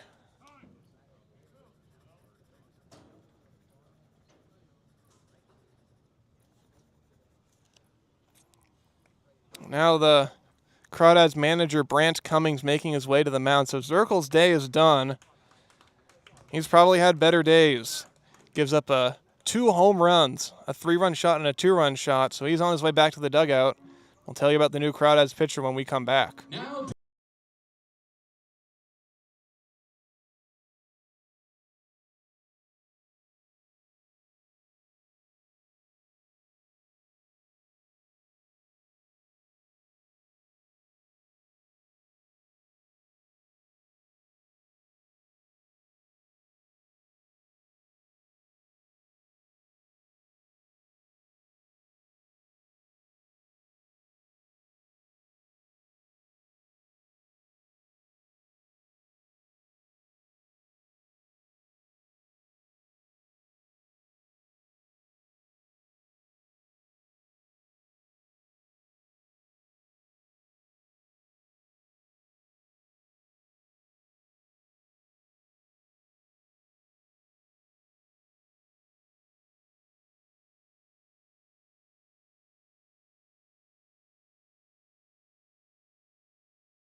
So Sam Johnston is the new pitcher for Walnut Creek.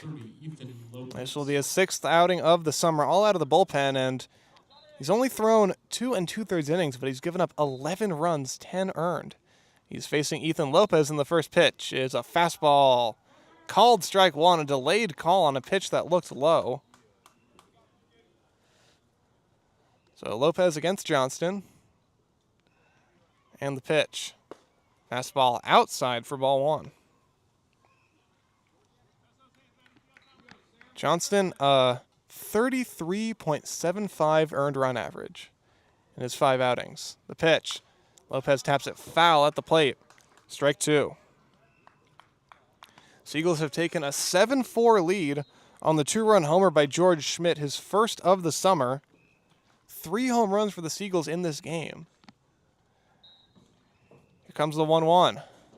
Lopez hits a high chopper to third, fielded on the high hop by Parker Jr. His throw on the run is in time to get Lopez for out number 2. center number 9, Davis Germont. So here's Gurman. It was his double back in the 5th inning that kind of broke the dam against Devin James, the Crawdads starter. As Johnston from the windup delivers. Gurman swings and misses. After Gurman's double, Feliciano singled to drive him in, at which point James was lifted from the game. Now the 0-1. Fastball, swing, and a miss, strike 2. The new pitcher was Zirkel. He walked Lamont, then gave up the 3-run shot to Gilbreth. 0-2 the count to Gurman. Here it comes. Fastball way outside. It goes to the backstop. So 1-2 the count now.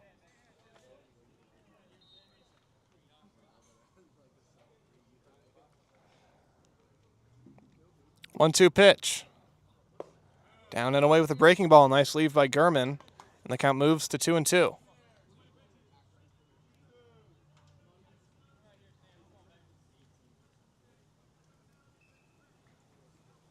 Pitch. Swing and a miss, strike 3. Gurman strikes out to end the inning, but not before the 2-run shot by George Schmidt puts the Seagulls ahead. It's 7-4.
Bottom of the 6th inning now, 7-4 San Francisco. The bottom of the 6th inning. Ben Juiced back to the mound. Fielder, number 27, Brennan Clisby.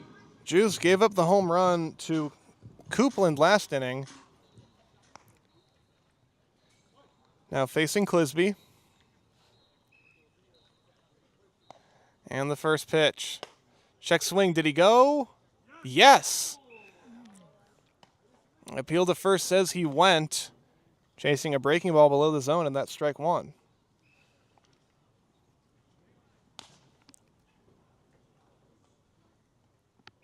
The 0-1. Ground ball towards second. Tanner Wall can't get it. It's through into right field for a base hit. Wall ranging far to his left towards the hole. It was just barely out of his reach. The center fielder, number 4, Shane Aldridge. So here's Aldridge. He's flown out to deep center and struck out. Big hole on the right side with Lamoth holding Clisby on the bag. Pitch from Juiced. Swing on a ground ball to Lamoth. No, it's by him. Off his glove as he tried to dive for it, and it rolls down the right field line. On his way to third is Clisby. The ball picked up by Wall, the second baseman, in foul territory. And into second goes Aldridge. Not an easy play for Lamoth, but I'm sure one he wishes he would have made.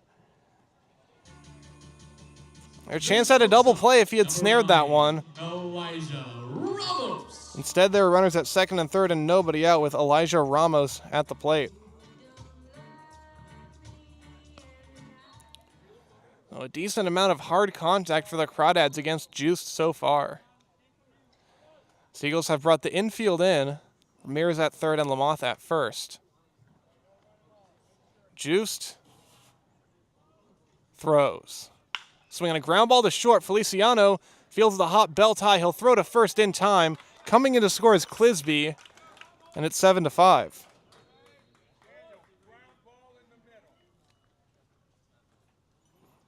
Crawdads' third base coach / manager just said, loud enough for everyone to hear, Daniel, ground ball through the middle. So I guess that's what Pulaski will try to do here. Aldridge now at third, 1 down. And the pitch from Juiced. Strike 1 called. Nice pitch at the bottom of the zone.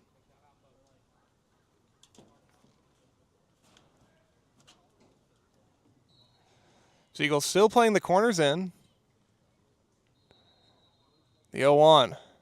Pulaski with the fly ball center field, pretty shallow. Gurman racing in. He's going to make the catch. Runner tags from third. The throw home by Gurman is way up the line. Aldridge scores, and it's a 1-run game. Even a perfect throw from Gurman, I'm not sure they would have gotten him. They're going to appeal to third to see if the runner left early, but he did not. Home plate umpire signals safe. Second baseman, number 15. So back to a one-run game at 7-6. Crawdads. Now here's Aiden Robles, the man playing in his first Crawdads game.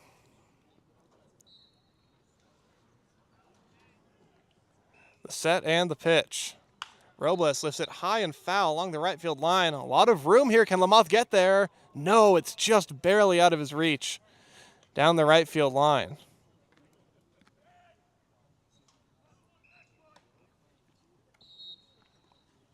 I do believe this field has the most foul territory in the CCL North. That one just barely stayed in play and was just barely out of the reach of Lamothe. So 0-1 the count. And Juiced fires. Fly ball, left center, shallow. Gurman broke back. Now he comes in. He calls off Gilbreth and makes the catch to end the inning. But the Crawdads put up 2 more at 7-6 San Francisco as we move to the 7th.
Seventh inning now. Sam Johnston back out there for Walnut Creek.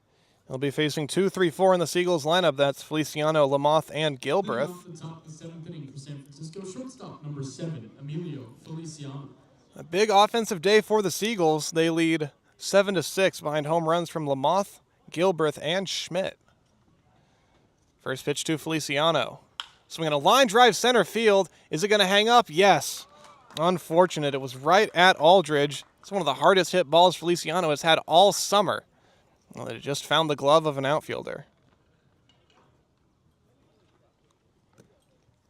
So now here's Lamothe. First baseman number 40, Christian Lamothe. Onward in the top of the first to ignite the scoring in this one.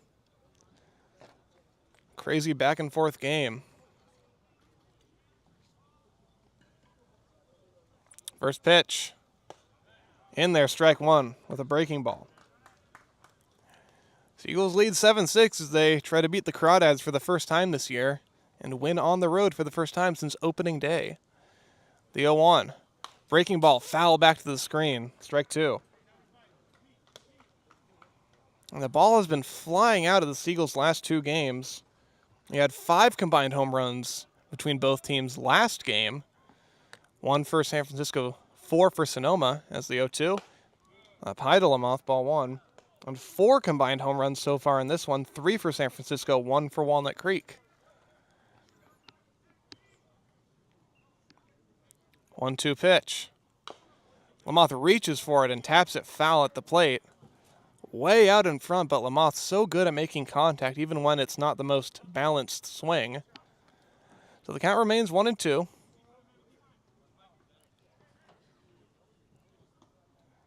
And the pitch. Ground ball left side, right to Parker Jr. at third, who was playing super far from the line. He throws out Lamothe for the second out. Well, the shift worked to perfection there. Jacob Gilbreth. If Parker Jr. was playing in his normal spot, that would be a base hit to left field, but he was maybe about halfway between second and third.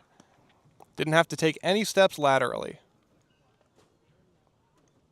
So Sam Johnston, who has faced 4 Seagulls so far, has retired all of them.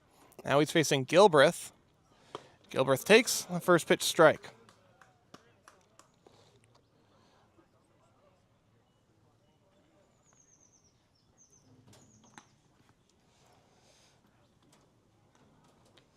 Oh and 1, here it is.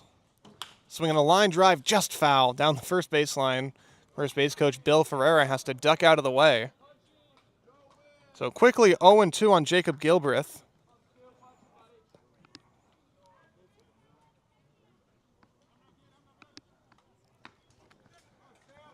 Johnston.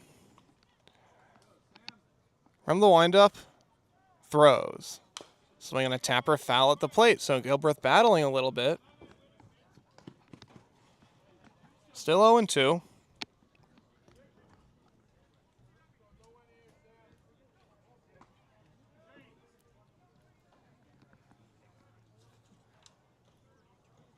Johnston delivers. Struck him out swinging. So Sam Johnston goes 1-2-3 in this top of the 7th inning. Will stretch from Danville. 7-6 Seagulls.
Ben Juice back to the mound for his 3rd inning of work. He'll be facing Ryan Ellis to begin the bottom of the 7th.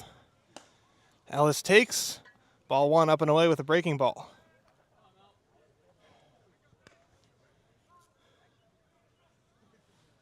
It's the Seagulls 7, the Crawdads 6. As Juice throws. Ellis takes. Strike 1 called. Breaking ball caught the outside corner.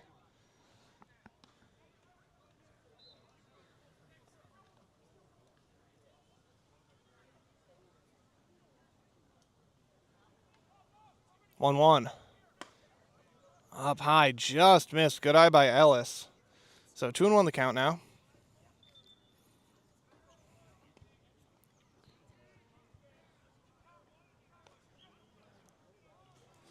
Two balls, 1 strike. And the pitch. Swinging a fly ball foul along the left field line. Well back now to play into the forests of Danville. 2-2 the count now. Juiced against Ellis. 21 pitches now for Ben. Here it comes. Line drive caught by Tanner Wall at second base. Ellis hit it hard, but to the wrong spot. The catcher, number 6, Coupland. Here's Joe Coupland, who homered off Juice his last time up. Seagulls have not gotten him out today. He's walked, reached on an error, and hit that home run. First pitch. Line drive, foul.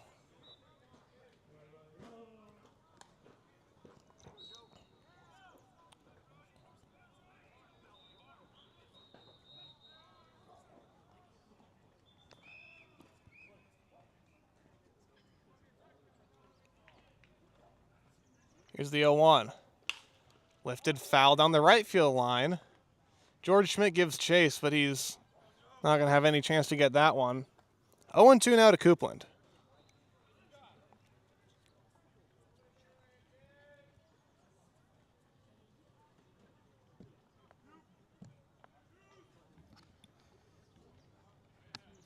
No balls, 2 strikes. Juice delivers. Coupland hits a ground ball to short. Feliciano scoops it, fires across. Not in time. Well, Feliciano maybe not as quick as he could have been. Not an error, that's just a straight up infield hit. Credit Coupland for hustling.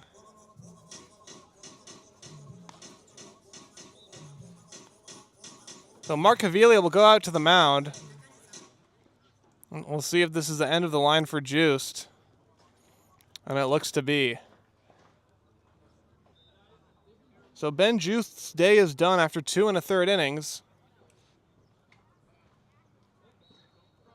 Caviglia takes the ball from him, and Caleb Garrison will be in this game when we come back.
Now, Caleb Garrison enters this ballgame for the Seagulls.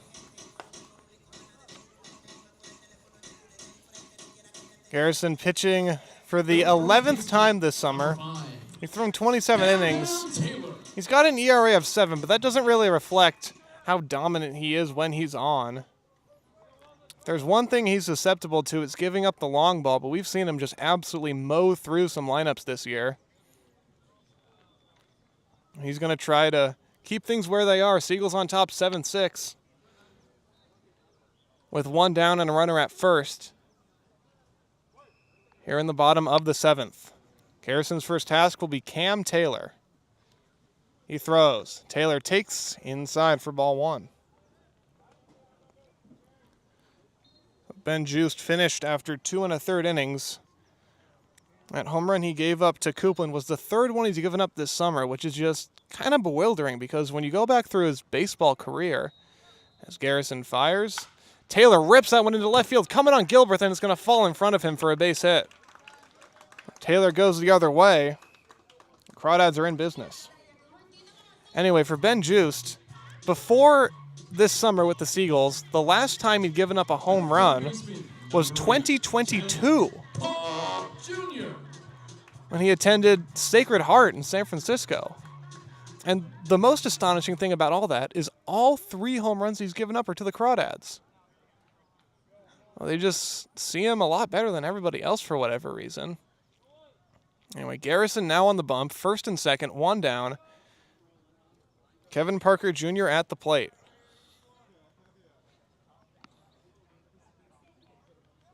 Garrison sets.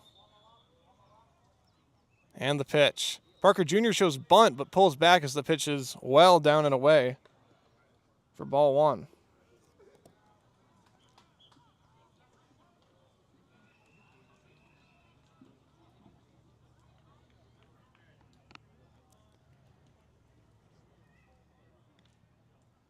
Copeland at second, Taylor at first.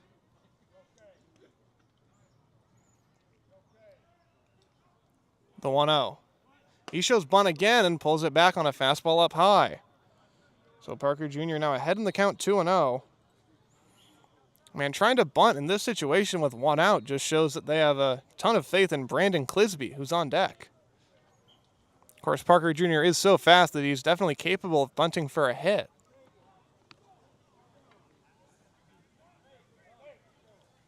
All right, somebody's trying to get the umpire's attention about something. Mark Caviglia out of the dugout. Now he heads back. Not sure what that was all about. Anyway, 2-0 to Parker Jr.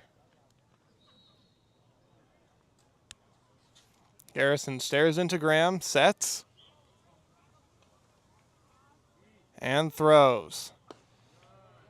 Called ball 3. That looks like a pretty nice pitch from Garrison, down and away. This continues to be a small strike zone. So it's 3-0 to Kevin Parker Jr.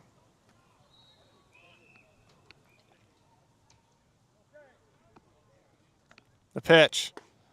That one's in there, strike 1.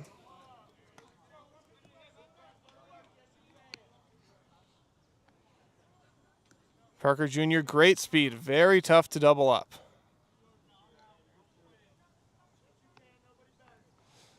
Moth playing in at first base.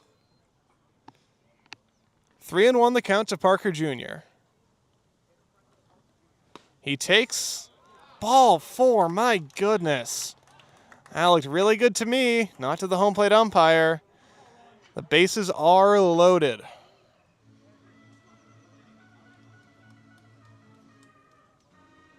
The right fielder, number 27, Brandon Clisby. So Brandon Clisby will bat in the biggest spot in this game so far. Bases loaded, 1 out. Seagulls ahead 7-6, bottom of the 7th. Clisby came into this game hitting .288 on the summer.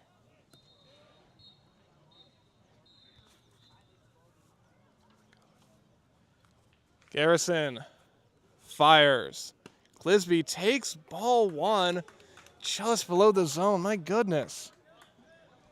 Some barking from the Seagulls dugout to the home plate umpire, and I don't blame them. I mean, if these truly are balls, they would have missed by inches. The 1-0 now. Line drive, left center field. Davis Gurman going back, still going back, and it's off the bottom of the wall. 1 run scores, another one being waved. Feliciano with the relay throw to the plate. Graham with the gets by him. Now 3 runs are going to score. It was going to be a close play at the plate. The throw from Feliciano short-hopped Graham, and he couldn't get a glove on it. And it's now 9-6 Walnut Creek.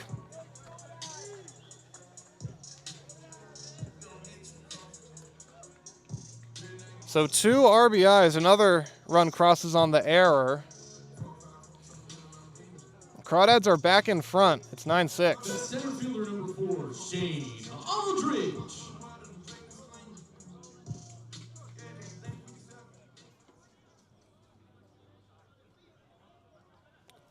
Now here's Shane Aldridge. Seagulls have brought the infield in.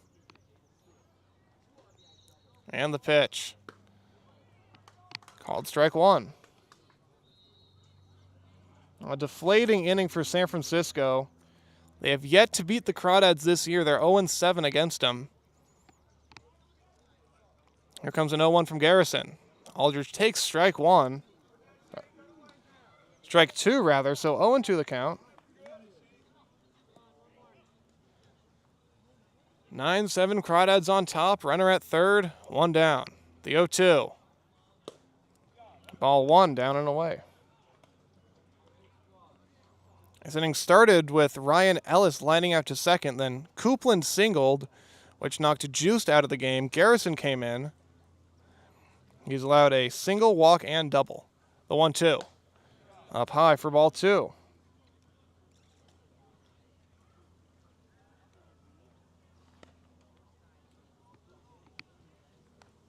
Lucas Shaw is now getting loose in the Seagulls bullpen.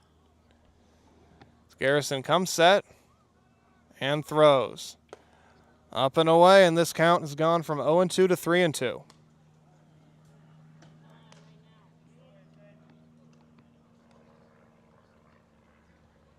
Crawdads have scored in every single inning since the third. 1 in the third, 1 in the fourth, 2 in the fifth, 2 in the sixth, 3 so far in the seventh. There's a reason they're in first in the north. Payoff pitch. Swing and a miss, strike three. Aldridge unhappy with himself. Kind of a half-hearted attempt at a pitch up above the zone. By the time he realized he didn't want to swing, it was too late. The shortstop, number 9, Elijah Ramos. So nice job by Garrison getting that unproductive out. And Elijah Ramos will be the hitter.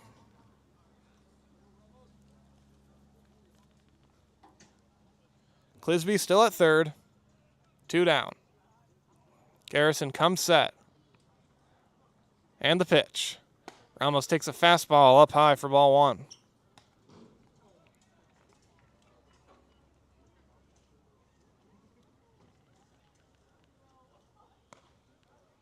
(9-7) Crawdads. They've scored 3 in this inning to take the lead. The 1-0. Inside for ball two. And Garrison, usually such a strike thrower. You don't see him walk a ton of guys. 1 walk in this outing. He hasn't been in the zone as much as we're used to seeing. 2-0. Here it is. Fastball just above the zone. And, I mean, to Garrison's credit, it really feels like the strike zone has shrunk in the 7th inning.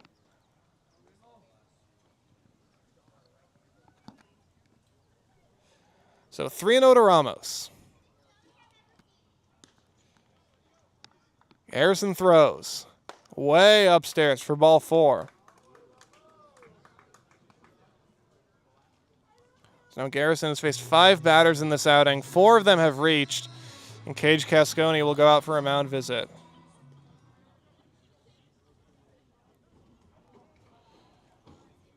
Once this mound meeting is done, Daniel Pulasic would bat. This has been a tough game for the Seagulls. They're playing the Crawdads so hard. 7 runs across, 3 home runs for the first time this summer. The Crawdads just such a potent offense. If you give them an inch, they'll take a mile. They're ahead 9-7, 3 runs in this 7th inning. The runners at the corners, 2 down. Casconi's still talking things over with Garrison as the home plate umpire will go out to break things up.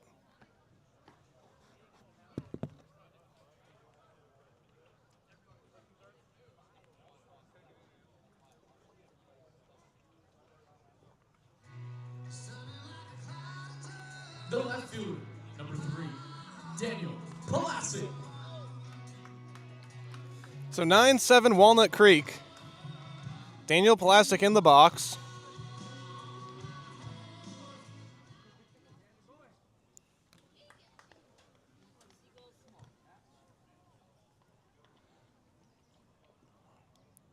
Garrison stares into Graham. The set.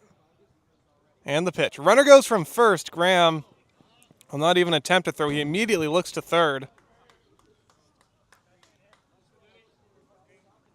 where Clisby stays put. So Ramos steals second. Now second and third, 2 down. It'll be a 1-0 pitch from Garrison to Pulasic. Up high, ball 2.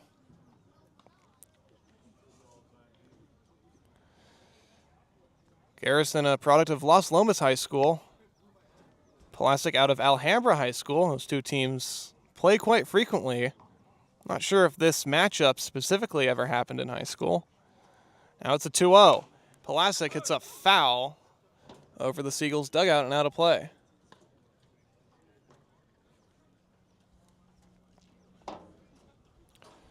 Two and 1 the count to Pulasic. Garrison trying to keep the damage at 3 runs in this 7th. It's 9-7 Walnut Creek.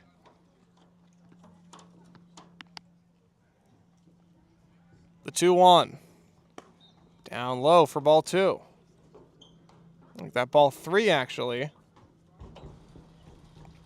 Count is 3 and 1. With Clisby at third, Ramos at second. The set. And the pitch from Garrison. Breaking ball, foul back, strike 2.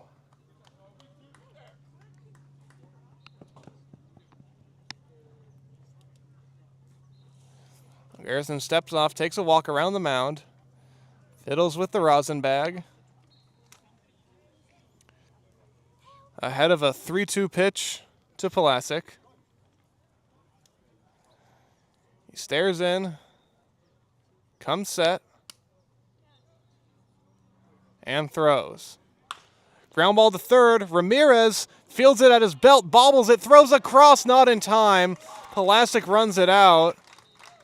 It took a tricky hop on Ramirez. He knocked it down and kept it in front of him. But Pulasic runs it out, and it's now 10-7 Crawdads.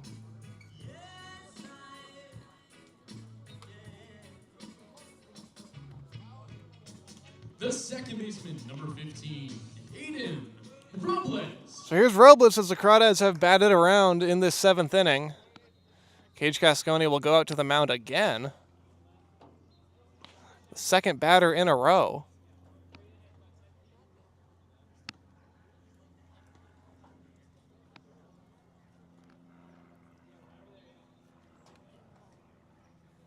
So the pitching coach goes out to the mound to make a pitching change. Garrison's day is done. He gets 1 out in the 7th and will give way to Lucas Shaw. We'll take a break.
The second baseman, number 15, Aiden Robles. So Lucas Shaw enters the game for San Francisco. He's going to be facing Aiden Robles with runners at the corners, 2 down. 10-7, Crawdads lead.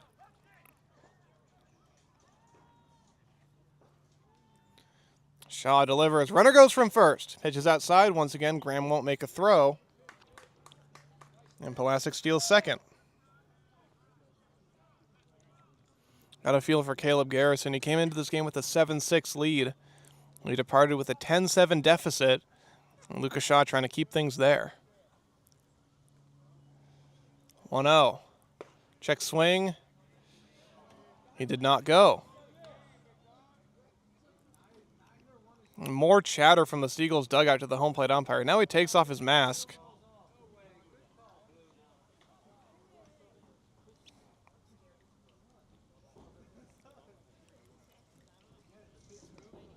Narcovilli having a conversation with the home plate umpire about balls and strikes. It has been a small zone today, and it feels like at times it's been especially small for the Seagulls. So you can definitely understand the frustration from that third base dugout. 2 balls, no strikes to count. Shaw sets and pitches. It's up high for ball 3.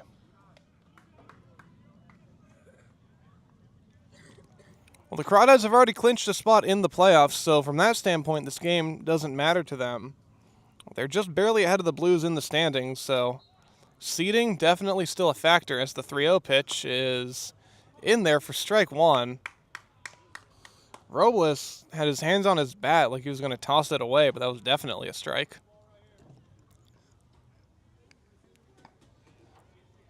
So 3-1 to Robles. Shaw fires. Swing and a miss. Strike 2. Chased a high fastball there. 4 runs in this inning for Walnut Creek. They have batted around. They lead 10-7. Shaw with the set and the pitch. Just up high for ball 4. Robles draws the walk to load the bases. Designated hitter number 2, Ryan Ellis. So here's Ryan Ellis, who led off this game with a line out to led off this inning with a line out to second. A chance to really blow this game open. Bases loaded, 2 down. Crawdads up by 3. Pitch from Shaw. In there, strike 1.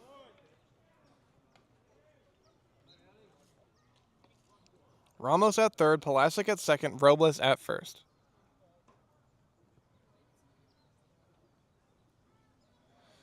Lucas Shaw comes set and steps off.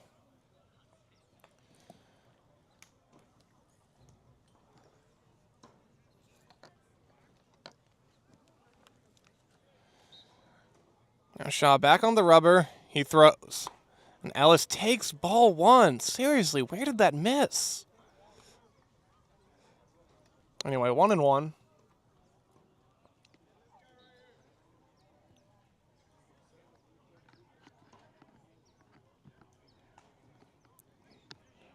Shaw comes set and throws. And Ellis takes ball 2 inside. Seagulls coming into this game 1-15 on the road. Their lone road win was on opening day. This is their last road game of the year. 2-1 pitch. Ground ball to second. Tanner Wall. It goes right through his legs and into center field. 2 more runs are going to score for Walnut Creek. The throw goes to third, where Robles slides in safely. Well, Wall just expected that ball to bounce up a little higher. It did not. It goes through his legs, and it's now 12-7. Catcher number 6, Joe Copeland.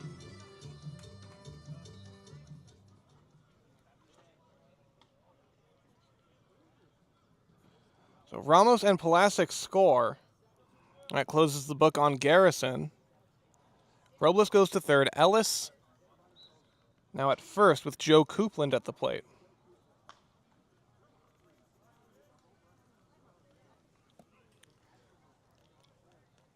Shaw checks the runner at first, sets, and delivers. Coupland takes in the dirt. Nice pick by Graham.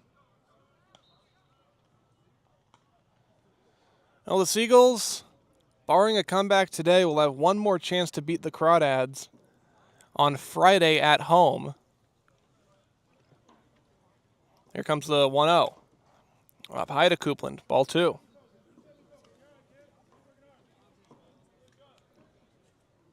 Nobody warming in the Seagulls bullpen. This is all Lucas Shaw for the time being.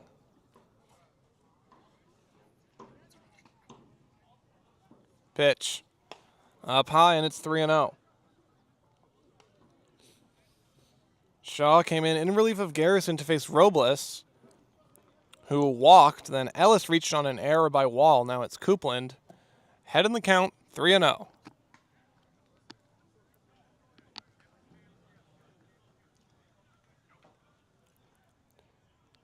Shaw delivers. Strike 1. Coupland probably taken all the way on that pitch.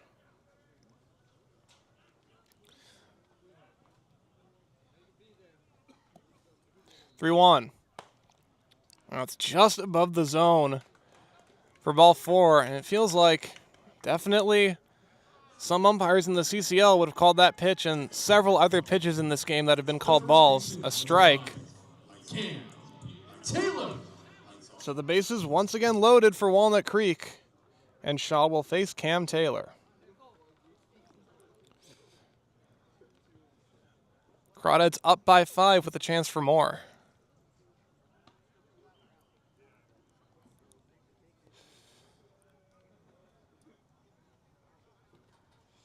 First pitch to Taylor is up and away for ball 1.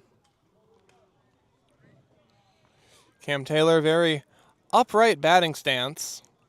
Holds the bat just about vertically at about shoulder height. Batting with the bases loaded, 2 down. His team already ahead, 12-7. Here's the pitch. Taylor, did he get hit? No, it hit off something that was evidently not part of Taylor's body, and it's ball 2.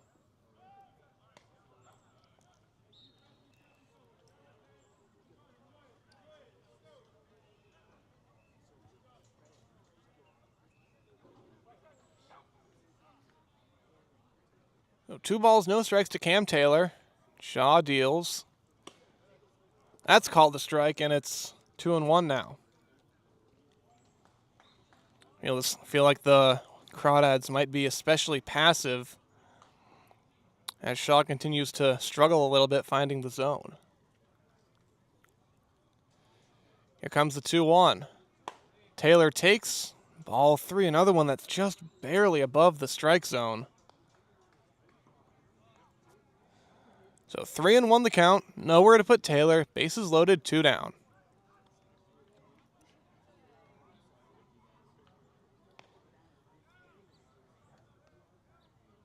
And the pitch. Line drive, right center field. George Schmidt's not going to get it. It drops in front of him for a base hit. 1 run has scored. Now here comes Ellis. The throw goes to second, where Coupland gets back safely. So it's 14-7, and this has turned into an 8-run inning for Walnut Creek.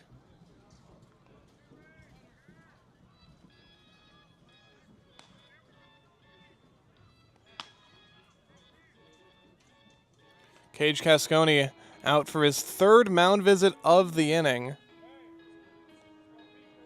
Doesn't appear to be... Or scratch that. Branson Darrington is warming in the Seagulls bullpen.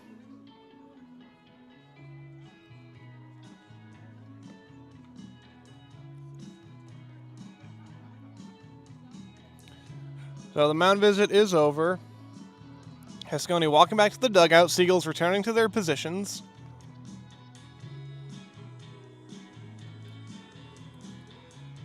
Seagulls came into this inning leading 7-5. They now trail 14-7. Baseman, number 8, Kevin Parker Jr. Now Kevin Parker Jr. will bat. With first and second, 2 down. Shaw came in to face Aiden Robles. He walked him. Then the next man, Ryan Ellis, reached on an error. Then Copeland walked. Cam Taylor singled. And now it's Parker. First pitch. Up high for ball 1. And Shaw keeps peppering that one spot that, if I had to guess, is maybe 6 inches above the strike zone. This home plate umpire, who has caused a lot of chagrin from the Seagulls, has not given him that pitch. The 1-0 is off the outside, ball 2.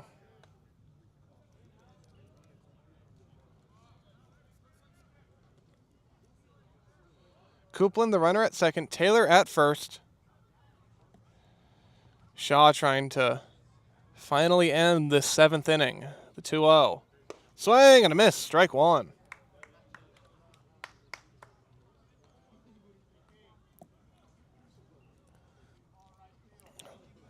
A lot of room on the right side.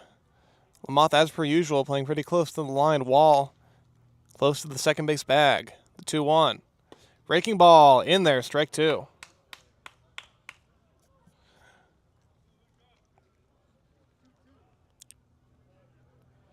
So Shaw now a strike away from ending the 7th inning and capping the Crawdads at 8 runs. The pitch. Up high, ball 3. So the count goes full, and the runners will get a head start on this next pitch.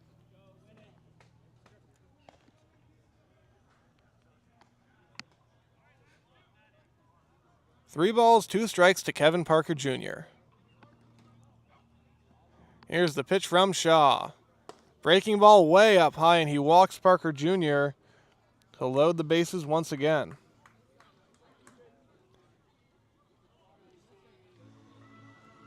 The batter will be Brandon Clisby.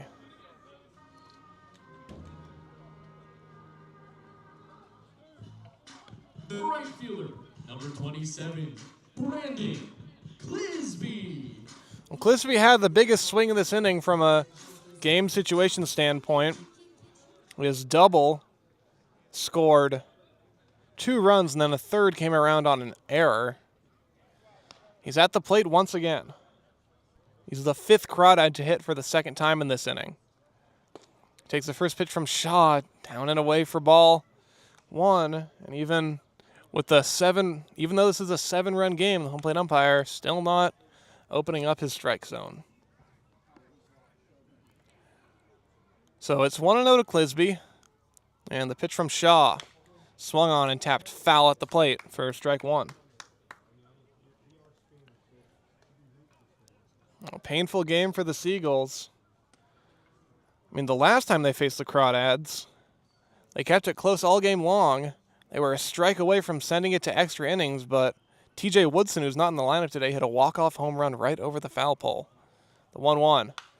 Lifted foul off to the right. Of course, this game, a different kind of painful for San Francisco, in the sense that they had a lead, a relatively big one for parts of this game. They were ahead 9-5. Sorry, make that. They were ahead 7-5 to open up this inning. It's now 14-7. The 1-2. Outside for ball 2.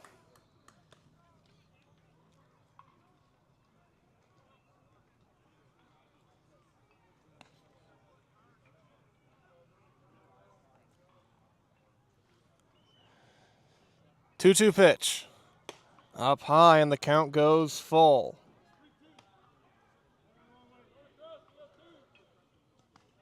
Shaw's faced 5 batters in this inning. He came in with 2 outs. He hasn't retired any of them. This inning coulda, woulda, shoulda ended a little while ago. Tanner Wall made an error that extended things. 3 balls, 2 strikes. Pitch from Shaw. Swing and a miss, strike 3. And mercifully, the 7th inning comes to an end after 8 Walnut Creek runs. It's 14-7, Crawdads on top. as we go to the 8th.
Leading off the top of the 8th inning, second baseman number 37, Tanner Top of the Wall. 8th inning now.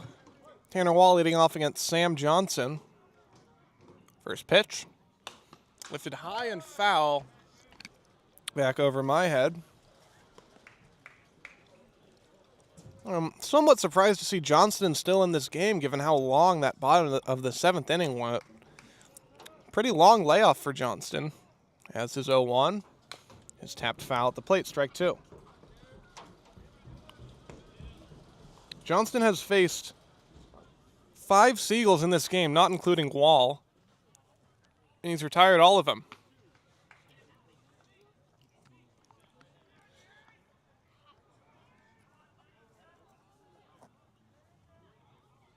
Here comes the 0-2. Wall taps it foul.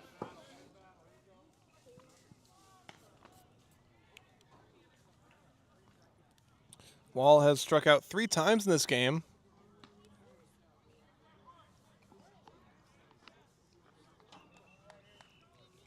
And here comes the 0-2. Chop to first, not hit all that hard, and it's fielded by Cam Taylor. Was it a fair ball? Yes! They say it was a fair ball. I'm not so sure. No.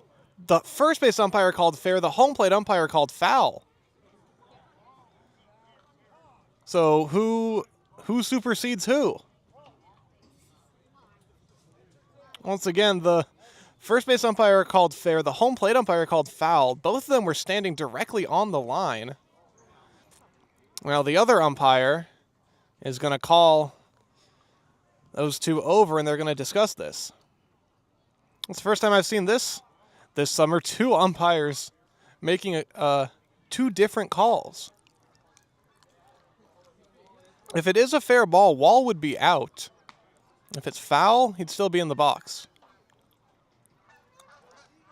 The ball was hit right to Cam Taylor. He fielded it while standing on first base. I mean, I'm not facing directly down the right field line, but I'm closer there than behind home plate. It looked foul to me.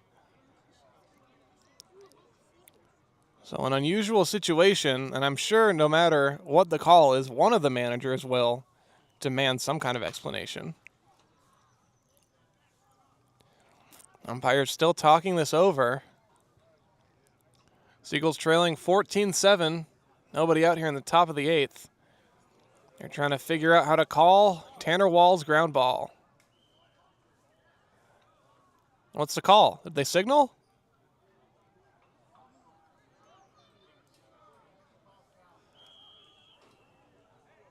It appears to have been called foul. Now, of course, Brant Cummings, the Crawdads manager, is talking things over.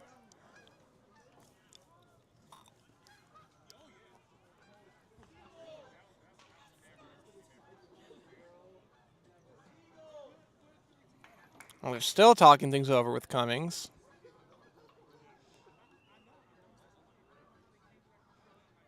So foul is the call, which I do believe was the correct call. So Wall will remain in the box.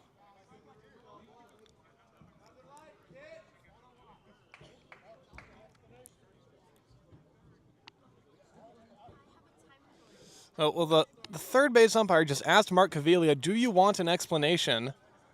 So we're going to get another conversation. Now the first base umpire is going to jog all the way from first base to the third base dugout. So now they're talking things over with Caviglia. This delay will continue a little more. And pitcher Sam Johnston is now playing catch with the third baseman Parker Jr. to keep his arm moving. This game moving along at a glacial pace. We're about to hit 3 hours since first pitch. We're here in the top of the 8th. Nobody out. Caviglia still talking to the umpires, and several Canada geese are making a ruckus flying over the Monte Vista baseball field. 3 separate flocks. Didn't really expect to do bird play-by-play today, but here we are. Birds making their way over the left field fence and out into the forests of Danville. Caviglia still talking to the umpires, and players and fans alike starting to get restless.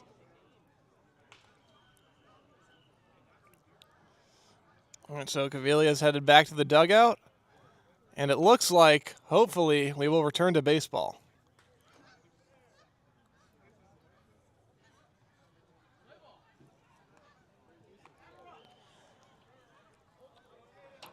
So if you remember, Wall will step in with a count of 0-2.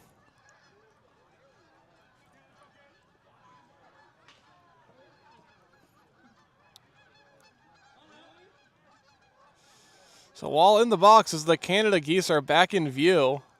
I think they're flying directly over deep center field right now, but back to baseball, the 0-2. Swing and a foul back to the screen. So that one was definitely foul, no question about it.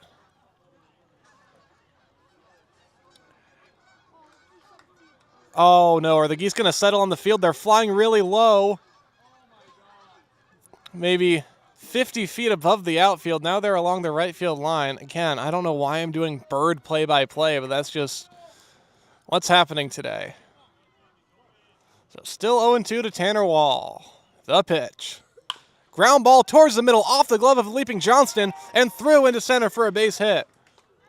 So after all that delay, Wall stays fresh and grounds a single to center field.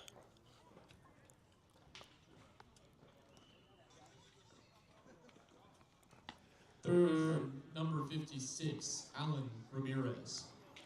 So Ramirez will bat, having a nice day, a walk and a double. Wall at first, nobody out, top of the 8th. It's 14-7 Walnut Creek. First pitch, Ramirez takes outside for ball 1.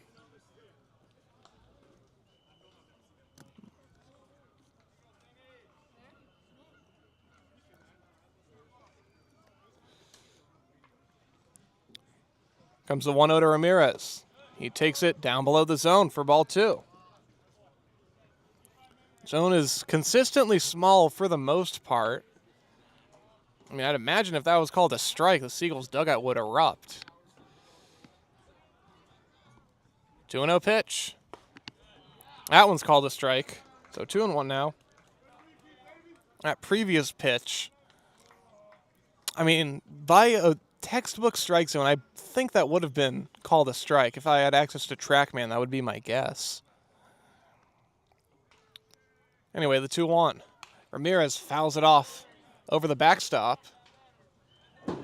It gets stuck in a tree and ends up landing in the bleachers, which is not where it would have been headed had there been no tree there. Caught some fans by surprise. So 2-2 the count. Here it comes. Ramirez hits a high chopper off the plate. Johnston fields it basket style off the mound. He throws to first in time to get Ramirez. On the play, Wall goes to second. 1 down. Well, with Marcus Graham coming to the plate, let's take a look around the CCL. Catcher number 32. The Conejo Oaks have beaten the Academy Barons 7-2 down in Ventura. The Orange County Riptide are leading the Arroyo Seco Saints 2-0. Sonoma Stompers, who just clinched playoffs against the Seagulls yesterday, are beating the Legends 6-1. Johnston comes set. And his pitch to Graham. In the dirt, ball 1. How about this? The Philippines baseball group have a lead against the second-place San Luis Obispo Blues. That went only in the 3rd inning, but PBG on top 3-2. 1 ball, no strikes. The pitch to Graham. That one also misses high for ball 2.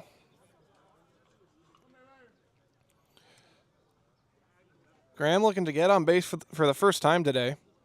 He has struck out and grounded out twice.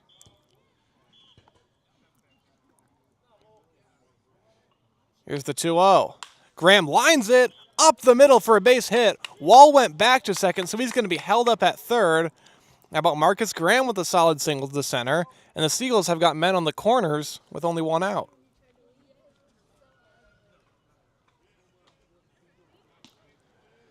Right fielder number 18, George Schmidt.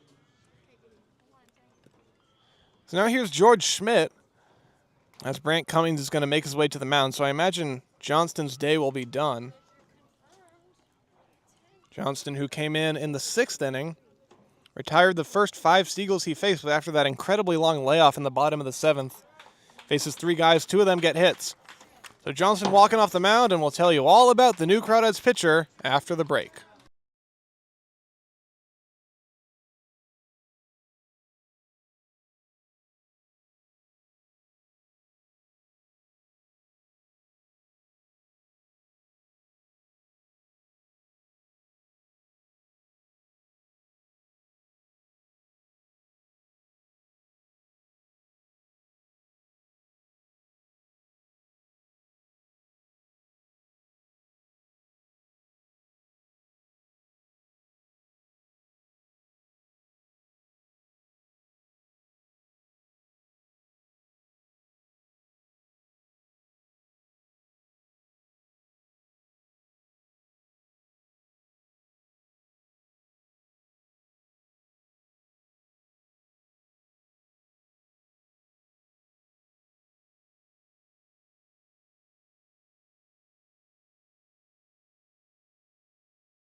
Carlos Hernandez, the new pitcher for Walnut Creek. He'll be facing George Schmidt with men on the corners and 1 down. Hernandez in 11 games and 15 1/3 innings has given up 15 runs, 13 of them earned. Schmidt kind of a bipolar day. He's got 2 strikeouts and a home run.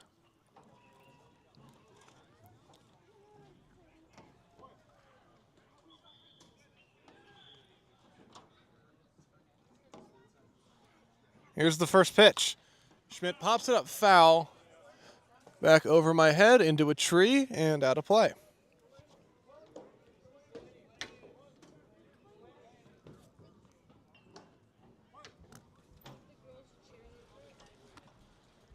Graham at first, Wall at third, the pitch. Schmidt grounds it to second, this could be 2. Robles goes to second for 1, on to first. Not in time, Schmidt runs it out. That means Wall comes in to score, and it's now 14-8.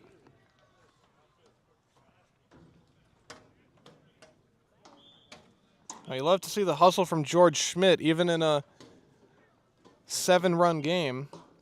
Now a 6-run game. By the way, Cade Heflin is going to pinch hit for Ethan Lopez. Number 27, Cade Heflin.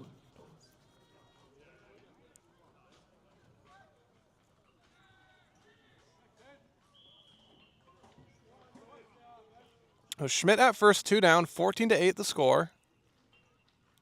Pitch. Heflin swings and misses at a pitch in the dirt. Heflin yesterday in Sonoma hit an absolute bomb to right field. Would have been out of just about any CCL ballpark.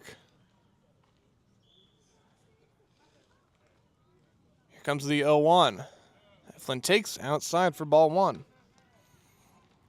And right here, right now, I'm going to award Cade Heflin pimp job of the year for that home run in Sonoma. He just stood there and watched it until it cleared the fence, which he, of course, had every right to do.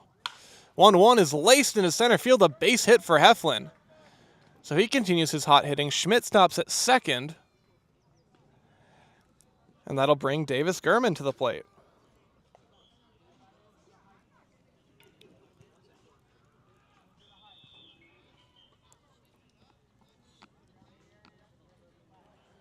So Gurman batting with first and second, 2 down. Center fielder number 9, Davis Gurman. It's 14-8 Walnut Creek. Gurman against Hernandez. First pitch.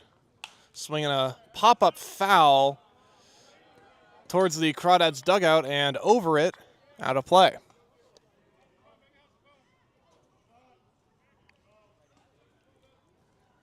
So 0-1 to the Seagulls center fielder.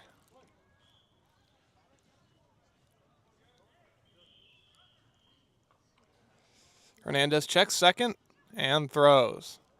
Gurman takes strike 2. Must have caught the corner down and away, but that pitch has not been a strike for most of this ball game.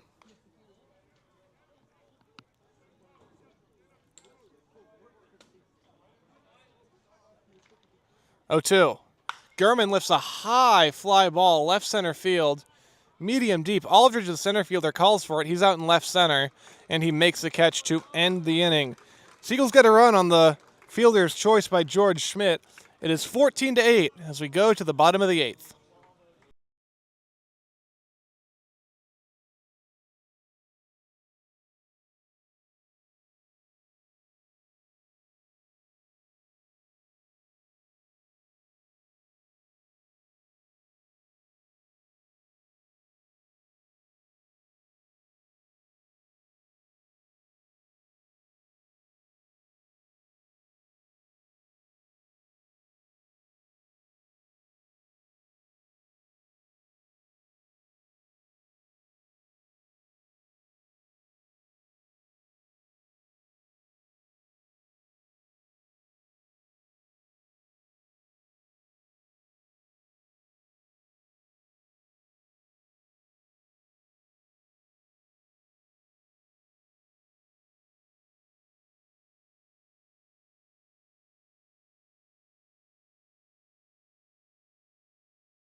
Bottom of the 8th inning now. Branson Darrington is the new pitcher for the Seagulls, making his second appearance of the summer. His first was 11 days ago against Menlo Park. Lee threw 2/3 of an inning, gave up 3 runs, all earned. Hoping for better fortunes here against Walnut Creek. He'll be facing 8-9-1. This is Shane Aldridge, the center fielder. First one from Darrington is outside for ball 1. Darrington, a native of San Francisco, played college ball at Laney College in Oakland this spring. His 1-0 is swung on and missed for strike 1.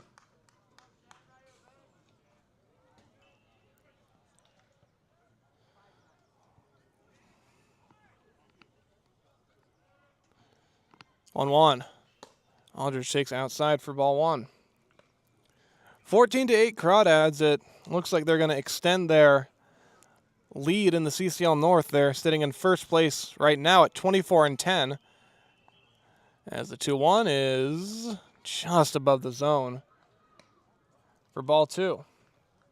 Crawdads just ahead of the Blues, who are 28-13. There was a point in time in the season where it didn't look like anyone could possibly catch up to the Blues in the standings. 3-1, up high, and Branson walks the leadoff guy. The shortstop, number 9, Elijah Ramos. Crawdads rattled off a ridiculous winning streak at one point in the season. When TJ Woodson hit the walk-off against the Seagulls, that was their 11th win in a row.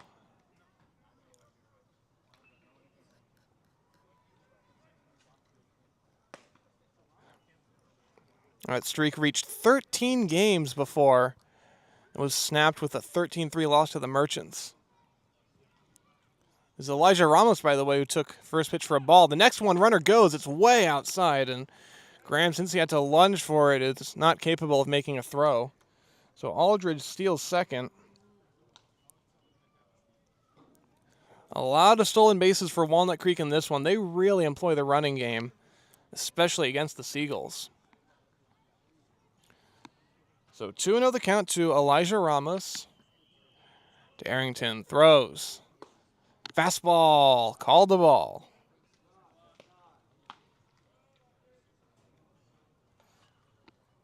I don't even know why I continue to get upset about this strike zone. I know what's going to happen.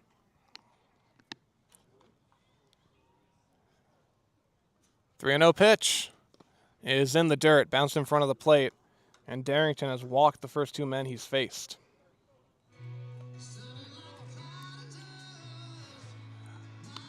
That sets things up for the top of the lineup. Daniel Palasic strives to the plate for the 6th time in this one. 14-8, Crawdads lead. Bottom of the 8th inning with men on first and second and nobody out.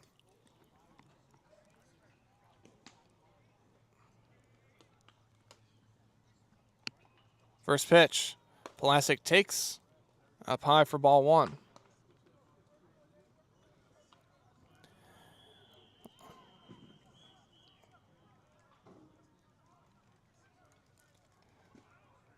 Here's the 1-0. That is a fastball. Delayed call, but called a strike indeed.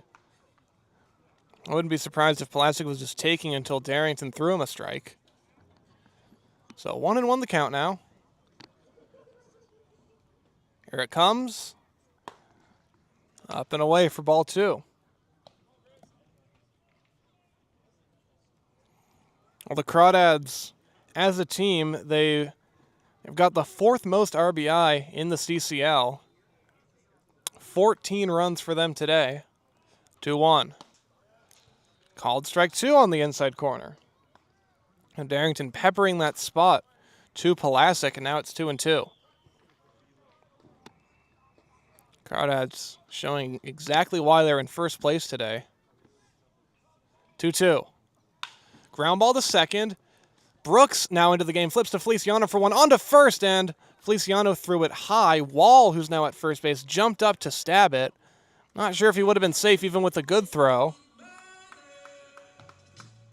On the play, Aldridge moves to third. Second baseman, number 15, Aiden Robles. So Aiden Robles will bat, now 1 down.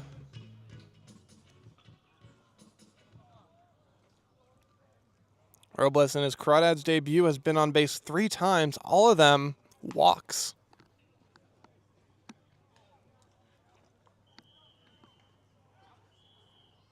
His first pitch to him from Darrington. Runner goes from first. Graham this time does throw. It skips in the dirt in front of second and gets away from Brooks.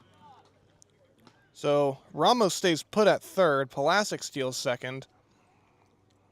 And the Crawdads once again burning the Seagulls with the running game.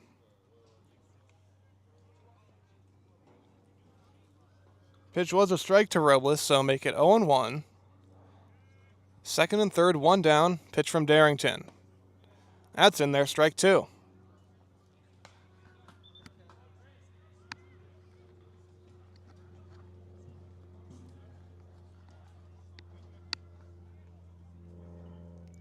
No balls, 2 strikes. Darrington throws. Up high with a fastball, ball 1.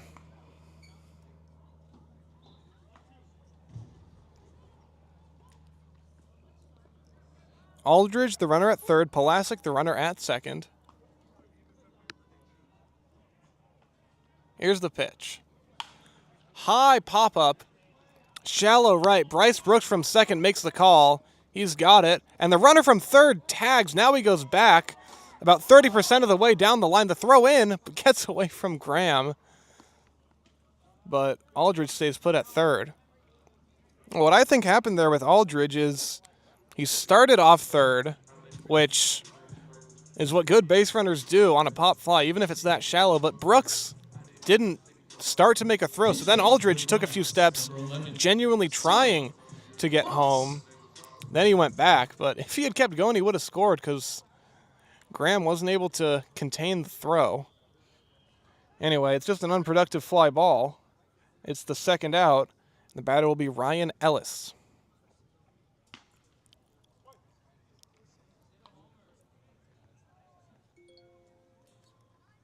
Pitch. Ellis takes strike 1.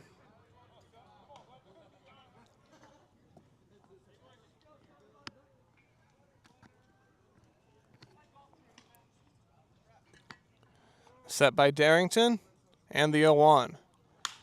Fly ball center field. Davis Gurman moving back onto the warning track. He's got it a couple steps from the wall. So Branson Darrington ends up pitching a scoreless 8th inning. It is 14-8 Crawdads as we move to the 9th.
The top of the 9th inning is here from Monte Vista High School, where the Crawdads have a 14-8 lead over the Seagulls. And Edward Saeed is into this ballgame for Walnut Creek. for San Francisco. making his 5th appearance of the summer, all out of the bullpen. He's got a 2.08 ERA in only 4 1/3 innings. He's going to be facing Emilio Feliciano, who, if you remember, was a very late addition for the lineup. Jake Brewer was initially scheduled to play short and bat second. First pitch to Feliciano is called a strike. Feliciano with the bat has had a nice day. 2 hits and a stolen base. He also crushed a ball to center field, but it was right at Aldridge. Here's the 0-1. That misses down and away for ball 1. Well, Seagulls did lead this game at one point. They were on top 7-4 in the 6th inning, thanks to a home run by George Schmidt. Next one to Feliciano. He checks his swing, but it's called a strike. So 1-2 now.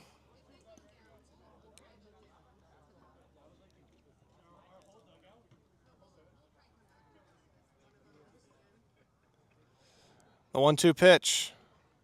In the dirt, ball 2.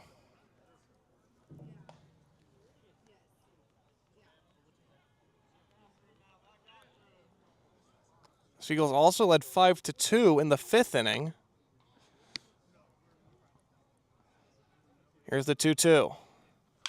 Line drive, foul to the right side. Well, there are some positives to take away from this on the offensive side for San Francisco. Mainly the fact that they hit 3 home runs for the first time this year. Solo shot by Lamothe, 3-run home run by Jacob Gilbreth, and a 2-run job by George Schmidt. Here comes a 2-2 to Feliciano. Outside for ball 3. So every pitch to Feliciano has either been outside or on the outer part of the plate. 2 called strikes that I'm not sure I agree with. Here's the 3-2 pitch. Little cue shot foul along the first baseline. It's bouncing even with the line, maybe about 2 feet foul. So still 3-2 to Feliciano.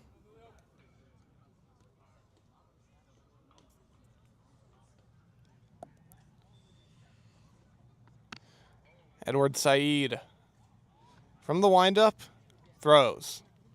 Line drive left center field. It's going to get down for a base hit. So Feliciano, with his 3rd hit of the game, is on to open up the 9th.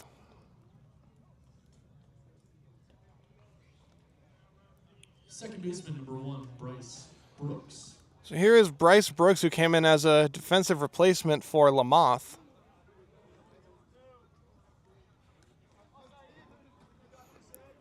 Brooks on the summer, 3 for 25. Really great speed and a good bunter as well. First pitch is up high for ball 1.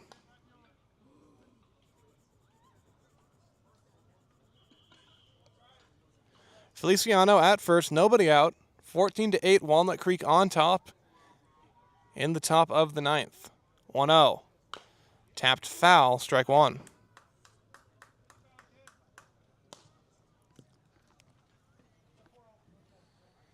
Seagulls led this game 6-3 in the 5th, then 7-4 in the 6th.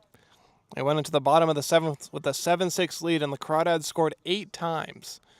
Next one to Brooks is up and away for ball 2. So 2 balls, 1 strike to Brooks.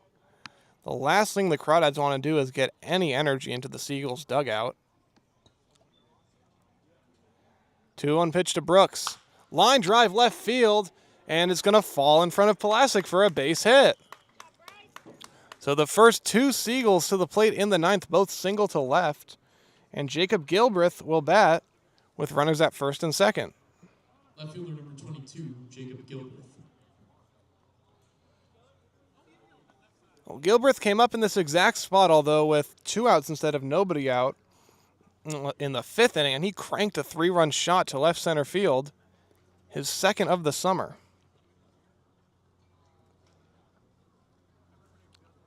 Kind of felt like karmic justice for Gilbreth, who has hit a lot of deep fly balls at Tom Lara Field that would have been gone in a lot of other places.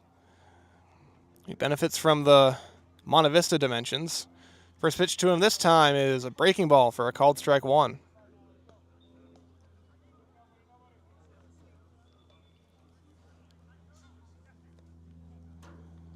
No balls, one strike. Feliciano at second. Brooks at first. Both run well. The 0-1. Ground ball to third. Parker Jr. will go to second for one. The throw to first. Not in time. Gilbreth runs it out. So Brooks forced out at second for the first out of the inning. Feliciano to third. And the batter will be A.J. Hurtado, hitting for Tanner Wall.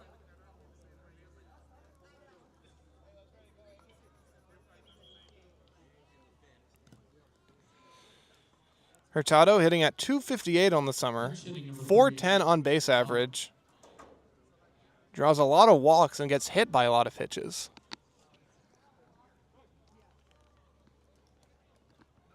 Runners on the corners, one down. Pitch is down low for ball one. Crawdads on top 14-8.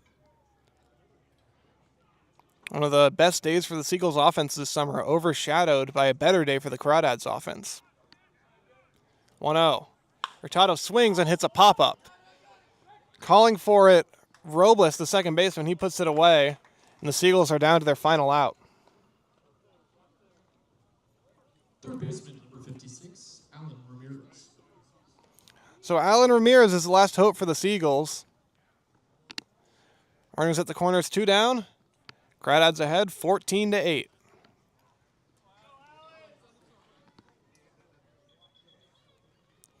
The set by Saeed, and the pitch.